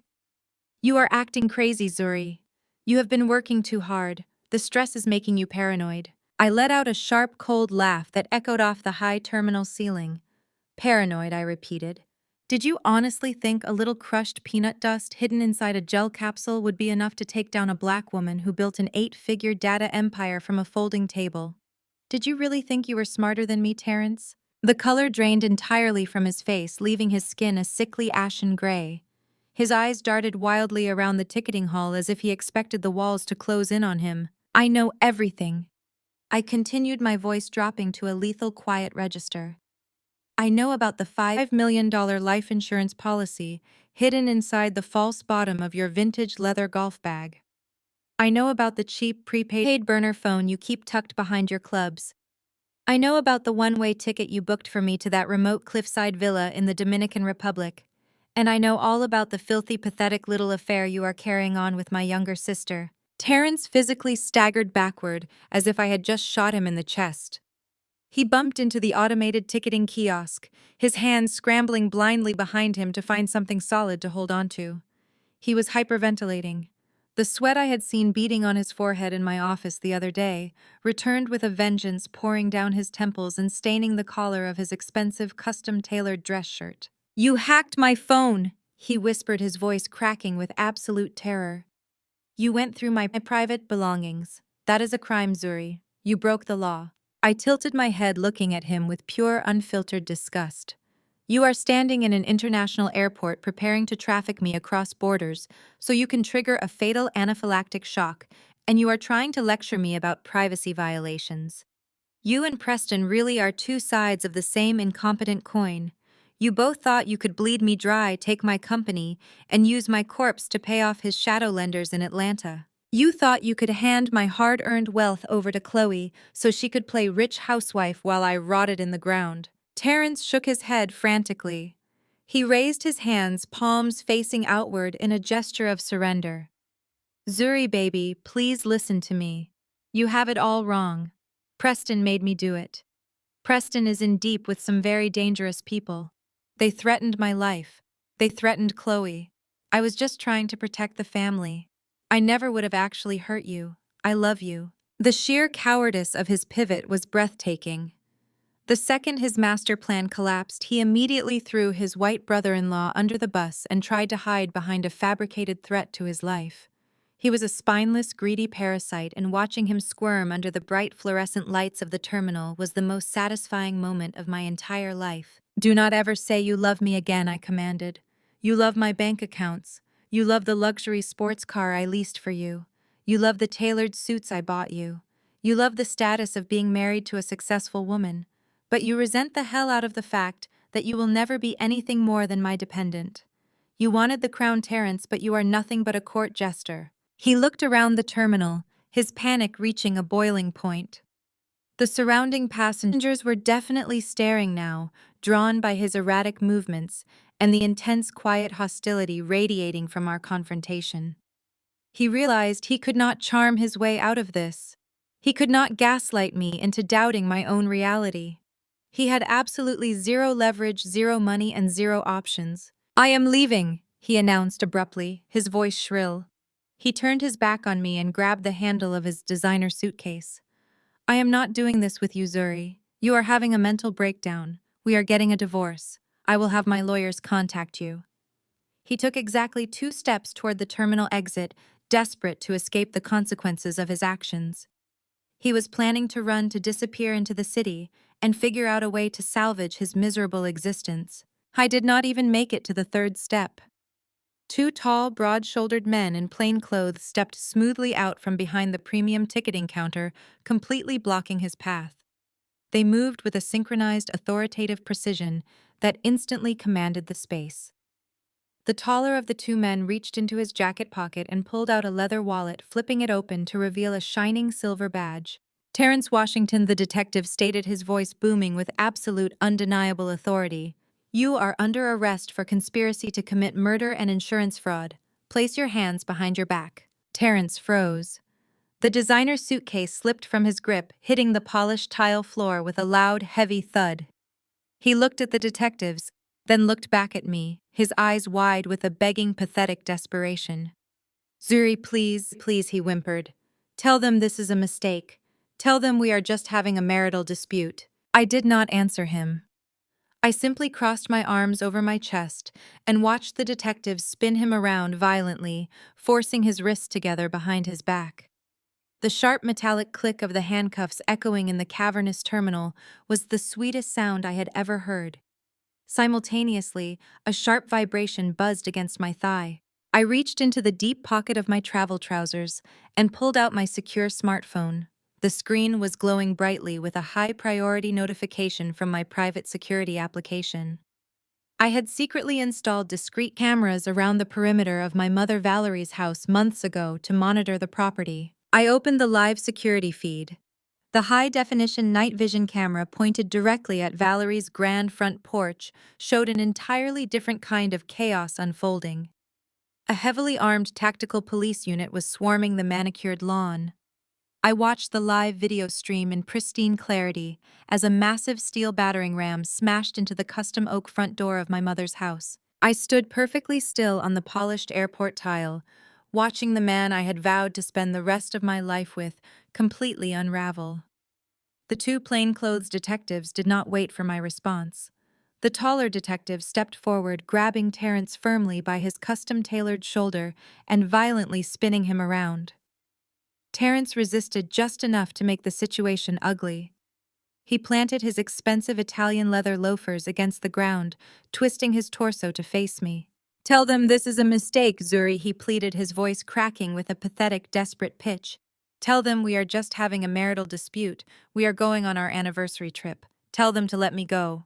I said, put your hands behind your back, the detective barked, shoving Terrence chest first against the glowing screen of the automated ticketing kiosk. The heavy impact echoed sharply through the cavernous premium terminal.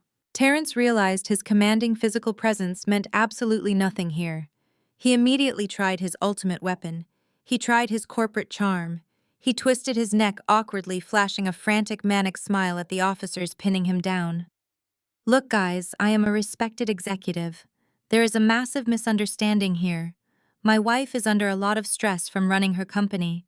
She is having a severe psychological episode. If you just let me pull my phone out and call my lawyer, we can clear this all up quietly without making a scene. I stepped forward, my high heels clicking definitively against the floor. I reached into my oversized cashmere travel tote. I bypassed my passport and pulled out the thick, sealed plastic evidence bag. Inside sat the tampered clear gelatin capsule coated in the deadly crushed roasted peanuts. I held it up directly in front of Terrence's face. His jaw dropped open.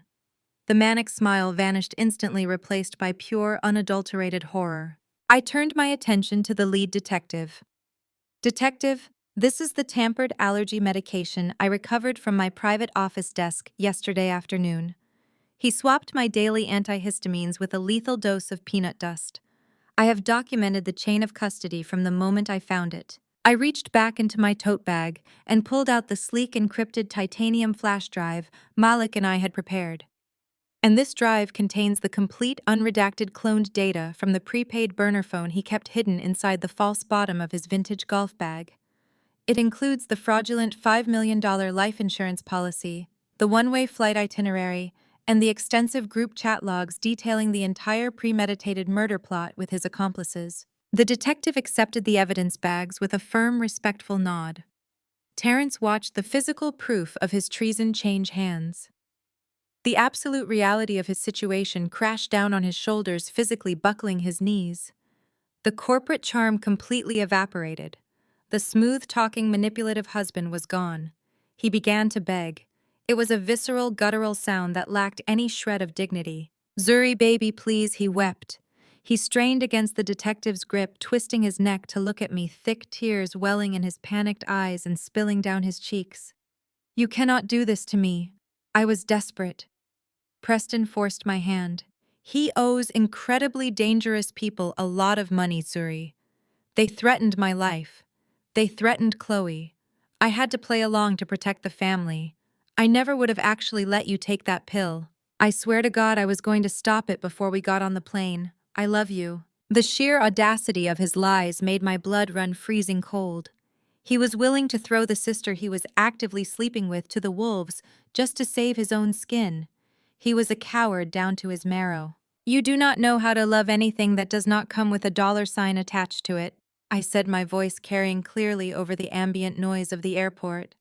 "You wanted to sit next to me in first class and watch my throat close. You wanted to watch me suffocate to death so you could use my blood to fund your miserable, bankrupt existence with my own sister. You thought I was a naive, obedient workhorse you could slaughter for a massive payout. Now you get to spend the rest of your natural life rotting inside a concrete cage." The cold, surgical finality of my words snapped something deep inside his brain. The pathetic begging stopped. The weeping instantly dried up. A dark, vicious rage boiled up from his chest, contorting his handsome face into something monstrous and unrecognizable. He thrashed violently against the detective, spitting pure venom as the heavy metal handcuffs finally clicked shut around his wrists with a sharp, definitive snap. "You vindictive witch!" Terrence screamed at the top of his lungs, his voice echoing off the high terminal ceiling. "You always thought you were better than everyone else just because you have money. You and your massive company. You emasculated me every single day. You are nothing but a cold, heartless spreadsheet. Nobody will ever truly love you." I was thrashing like a wild animal now. The premium ticketing hall had come to a complete and total standstill. Hundreds of wealthy travelers, airline attendants, and airport security personnel were standing completely frozen. Dozens of people had their smartphones raised high in the air, recording every single second of his spectacular, humiliating downfall. The perfectly tailored executive was kicking at the kiosk, cursing my name, putting his complete lack of emotional control and violent nature on display for the entire world to witness. The detectives did not tolerate his outburst for another second. They muscled him away from the kiosk, dragging him backward by his arms. He stumbled over his own expensive Italian leather loafers, his designer suit jacket tearing at the shoulder seam. I stood my ground, my posture perfectly rigid, watching the man I married be hauled away like common garbage. He continued screaming obscenities until the automatic glass doors of the terminal slid shut behind him, completely cutting off his voice. I stood in the silence that followed. The heavy, suffocating weight that had been pressing down on my chest for 3 long years completely lifted. I took a slow, deep breath of the recycled airport air. I felt lighter than I had ever felt in my entire life. The black tax was paid in full, and my debt to this toxic family was officially canceled. I turned around and looked at the matching designer suitcases sitting abandoned on the pristine tile floor. I grabbed the leather handle of my own bag. I left his luggage sitting right there by the kiosk.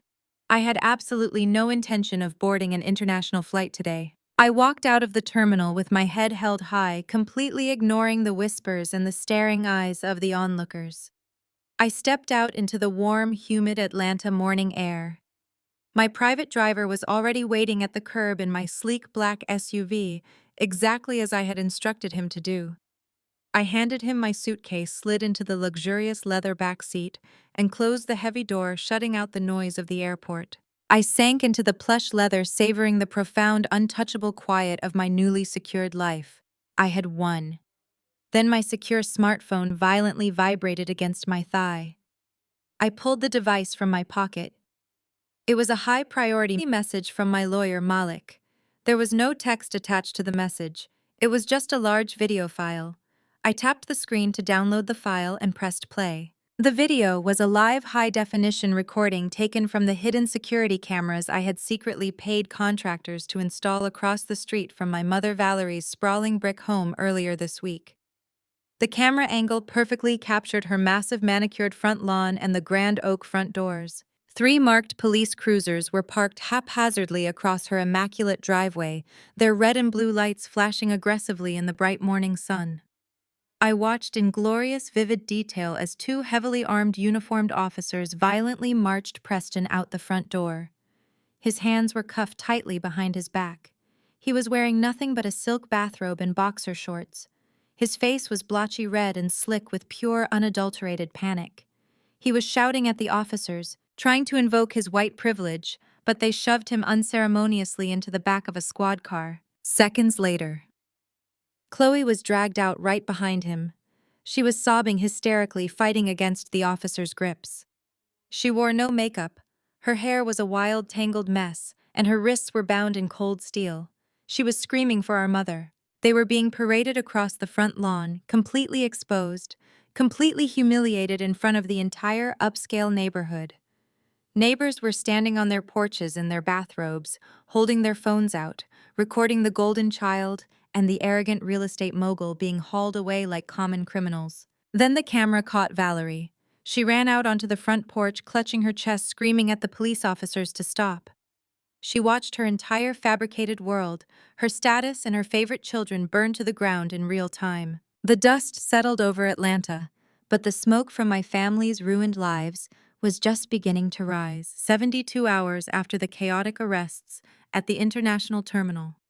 The local news cycle was completely dominated by the spectacular collapse of my brother-in-law. Once the local detectives impounded Preston and Chloe's electronic devices, they handed them straight over to the federal authorities. The feds do not play games with wire fraud.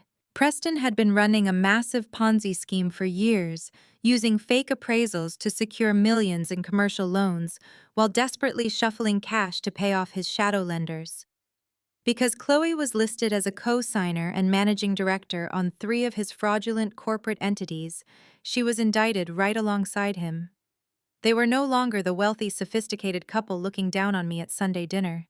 They were federal inmates facing decades in a maximum security prison facility. Terrence had his bail hearing that same morning.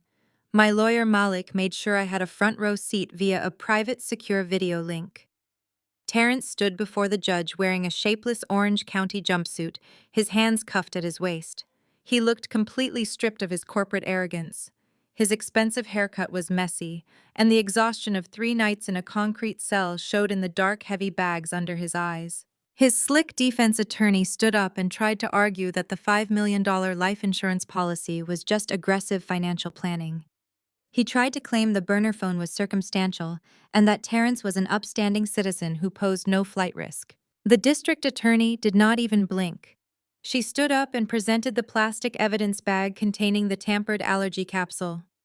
She read the chemical lab results directly into the official court record, confirming the capsule was loaded with a lethal, highly concentrated dose of roasted peanut dust. She then read aloud the specific text messages Terrence sent to Chloe, outlining exactly how long it would take me to suffocate in the remote Dominican Republic villa. The judge took one look at the overwhelming, undeniable evidence of premeditated murder and slammed his gavel. Bail denied. Terrence was remanded to the county jail to await trial, completely stripped of his tailored suits, his mistress, and his imaginary millions. I was sitting in my home office reviewing my company's quarterly projections when the security perimeter alarm chimed loudly on my tablet. I pulled up the front gate camera feed. My mother Valerie was standing on the other side of the heavy wrought iron fence. She looked like a ghost of the arrogant woman who had demanded $10,000 from me just a few days prior. Her designer silk outfit was wrinkled and stained. Her hair was unkempt, sticking out wildly around her face. She was desperately pressing the intercom button over and over again, openly sobbing into the camera lens. I remotely opened the security gate and walked out to the marble foyer of my home. When I pulled the heavy oak front door open, Valerie stumbled onto the porch, almost collapsing at my feet. She did not ask how I was doing. She did not apologize for the fact that my husband had just tried to assassinate me. She did not ask if I was emotionally recovering from the ultimate betrayal. She went straight to her usual deeply conditioned script. "Zuri, you have to help us!" Valerie cried out, reaching forward to grab at my forearm. "The bail bondsman needs a $200,000 cashier's check to get Chloe out of federal holding. They are treating her like a common criminal. Preston is completely ruined, but we can still save your sister. You have the liquidity. You have to write the check right now. We have to keep this family together." I calmly stepped back, removing my arm from her frantic grasp. I looked at the woman who birthed me, feeling absolutely nothing but a cold, clinical detachment. I walked over to the entryway console table and picked up a thick manila folder I had prepared specifically for this exact moment. I tossed it onto the marble floor right at her feet. The papers spilled out, scattering across the polished stone. "What is this?" Valerie whimpered, staring down at the mess. I told her to pick them up and read them. Her hands shook violently as she gathered the glossy photographs and the printed text transcripts. She saw the messages where Chloe joked with Terrence about moving into my master bedroom immediately after my funeral. She saw the surveillance photographs of Chloe and Terrence walking into the downtown luxury hotel together while Preston was supposedly at a real estate conference. But the final document was the one that made Valerie visibly gag. It was a printed, word-for-word transcript of her own phone call with the real estate agent. The exact phone call where she excitedly coordinated the sale of my custom living room furniture while I was still breathing. I looked down at her. "You came to the house of a woman who just survived a coordinated murder plot, and the very first thing you asked for was money to bail out one of the conspirators. You knew Terrence was looting my house. You actively facilitated it. You wanted to auction off my life so you could keep playing your wealthy matriarch games at the country club. Well, the country club knows everything now, Mom. The whole city knows you raised a federal fraudster and embraced a murderer." Valerie fell to her knees on the marble floor. She tried to grab my ankles, weeping uncontrollably, begging for mercy. She played the victim, crying out to God, claiming she did not know they wanted to kill me. She claimed she just wanted the family to be financially secure. She tried to invoke the sacrifices she made raising me, weaponizing maternal guilt in one last desperate attempt to crack my armor. I looked at her without a single ounce of pity. "You sacrificed nothing for me," I said, my voice echoing coldly in the grand foyer. "I built myself. I funded this family. I paid your property taxes. I paid your car note. I bought the very shoes you are wearing on your feet right now. You demanded I uplift the community, but you treated me like a disposable cash machine. I am officially cutting the cord." Valerie gasped, looking up at me with wide, terrified eyes. "What are you saying?" "I am selling the house you live in," I told her, delivering the final blow with absolute precision. "The title is solely in my name. I just signed the listing agreement with a broker this morning. You have exactly 30 days to pack your things and find an apartment. You are completely dead to me. Do not ever show your face at my door again." I stepped back inside the house and pushed the heavy oak door shut. It slammed with a booming finality that rattled the windows. I engaged the deadbolt and armed the security system. I walked into my office and watched the camera monitor as Valerie remained on her knees on the porch for 10 full minutes before finally dragging herself back to her car, utterly broken, destitute, and alone. I sat down at my desk and took a deep, cleansing breath. The toxic infection had been completely and surgically severed from my life. As I opened my laptop, my private courier arrived at the side entrance of the estate. He handed my security guard a sealed heavy-duty envelope sent directly from Malik's law firm. I broke the wax seal and pulled out the stack of documents inside. It was the transfer of equity and power of attorney paperwork Terrence had forced me to sign in my office just before his arrest. Malik had retrieved it from Terrence's briefcase after the police cataloged it as evidence. I laid the papers flat on my mahogany desk and stared at the signature line at the bottom of the final page. The heat from the police department's evidence scanner had done exactly what I knew it would do. The thermal-sensitive friction erasable ink I had used had completely broken down under the high temperatures. My signature had vanished without a single trace. The paper was entirely blank. My wealth was 100% secure. My divorce was being expedited by the courts, and the conspirators who tried to bury me had absolutely nothing left. I traced my fingertips over the smooth blank surface of the legal document where my signature had been just 48 hours ago. The heat from the police department evidence scanner had done its job flawlessly. Terrence thought he had secured my entire empire with a few strokes of a pen. Instead, he had secured his own life sentence while holding a piece of useless blank paper.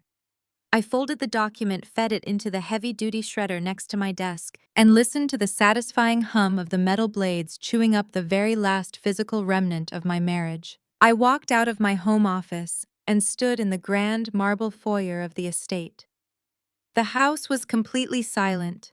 There were no fake smiles, no backhanded compliments, and no treacherous whispers echoing off the high ceilings. The toxic infection that had plagued my existence was gone. I grabbed my car keys and walked out the front door, pulling it shut behind me until the heavy deadbolt clicked into place. I did not need to head to the airport.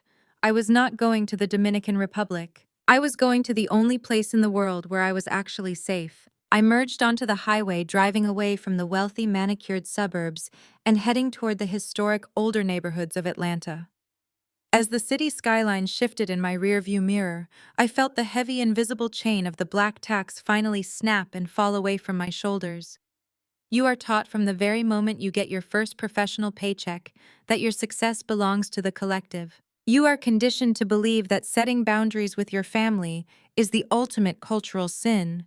But they never tell you what to do when your family turns into a pack of starving wolves. Valerie had conditioned me from childhood to believe my only true value was my ability to write checks and solve problems. Chloe believed my money was her birthright, simply because she was the younger, prettier sister who refused to work. Preston believed my wealth was a temporary anomaly he could easily redirect into his own white pockets through sheer arrogance. Terrence believed my life was a fair trade for a massive insurance payout. They all looked at a black woman who built an empire from a folding table and saw nothing but a resource to be plundered. I gripped the steering wheel, feeling the chronic tension permanently drain from my neck and spine. The curse was officially broken. I was no longer the family bank. I was no longer the scapegoat. And I was certainly no longer the victim. I turned onto a quiet, tree-lined street and pulled into the driveway of a modest brick ranch house surrounded by blooming azalea bushes. Nana Pearl was sitting on her wide wooden front porch. She was resting in her favorite wicker rocking chair, a pitcher of ice-cold sweet tea resting on the small wrought iron table beside her. She did not look surprised to see me pull up. She did not ask why I was not on a plane to the Caribbean. She simply smiled, a deep, knowing expression that reached all the way to her sharp, observant eyes. I walked up the concrete steps and sank into the empty rocking chair next to hers. She poured me a tall glass of sweet tea. The condensation dripped down the side of the glass, cool and grounding against my palm. We sat in companionable silence for a long time, just listening to the cicadas beginning their evening song in the Georgia heat. "You burned it down," Nana Pearl finally said, her voice a low, steady rumble. I took a slow sip of the sweet tea. "I burned it all down to the absolute foundation," Nana, I replied. She reached over and patted my knee with her weathered hand. "Good," she said simply. "Rot cannot be renovated. It has to be incinerated." We did not shed a single tear for the people sitting in jail. Nana Pearl knew exactly who her daughter Valerie was. She knew Valerie was a woman obsessed with social status, a woman who would gladly sacrifice her strongest child to protect her weakest one. Nana Pearl had watched me carry the weight of this family for years, silently waiting for the day I would finally snap the yoke. She was the one who saw through Terrence from the very first day I brought him to a family cookout. She saw the hungry, desperate look in his eyes when he looked at my home. She saw the way Preston calculated the square footage of my properties instead of enjoying the hospitality. She saw Chloe's venomous jealousy festering behind every fake hug. Nana Pearl saw the predators circling long before they ever bared their teeth. My secure smartphone buzzed in my pocket, pulling me from my thoughts. It was a message from my lawyer Malik sending me the final end-of-day update. The district attorney had formally charged Terrence with attempted murder conspiracy and wire fraud. He was currently sitting in a 6 by 8 foot concrete cell stripped of his tailored blazers and his expensive cologne. He was denied bail, facing the reality of eating state-issued food from a plastic tray for the rest of his natural life. Preston and Chloe were separated in federal holding, and the beautiful irony was that they were already turning on each other to secure a plea deal. Preston was desperately trying to blame the entire real estate Ponzi scheme on Chloe, telling the feds she handled the accounting. Chloe was screaming to anyone who would listen that Preston forged her signatures on the loan documents and manipulated her. There is no honor among thieves, and there is absolutely no loyalty among cowards. They were going to tear each other to shreds in federal court, and I was going to sleep peacefully through the entire trial. Right beneath Malik's message was an urgent email from Jamal, my chief financial officer. The industry news about my firm's shadow acquisition had triggered a massive aggressive bidding war. The tech conglomerate had officially doubled their initial offer to box out a rival bidder who tried to swoop in at the last minute.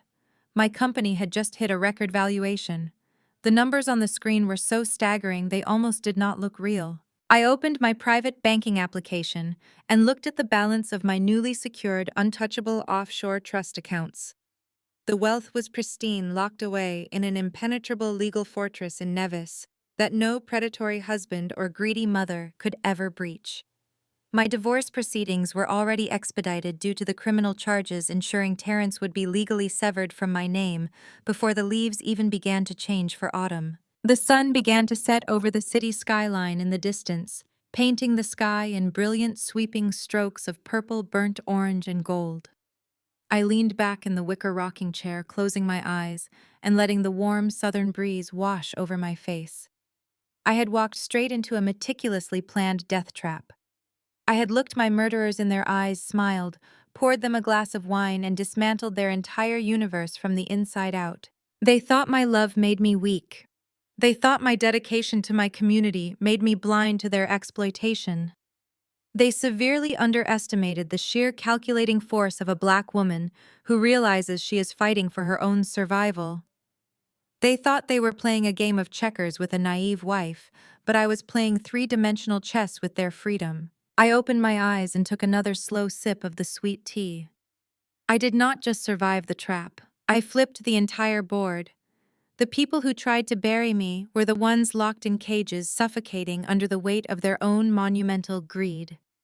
Valerie was packing her bags to move into a cheap apartment completely stripped of her country club illusions.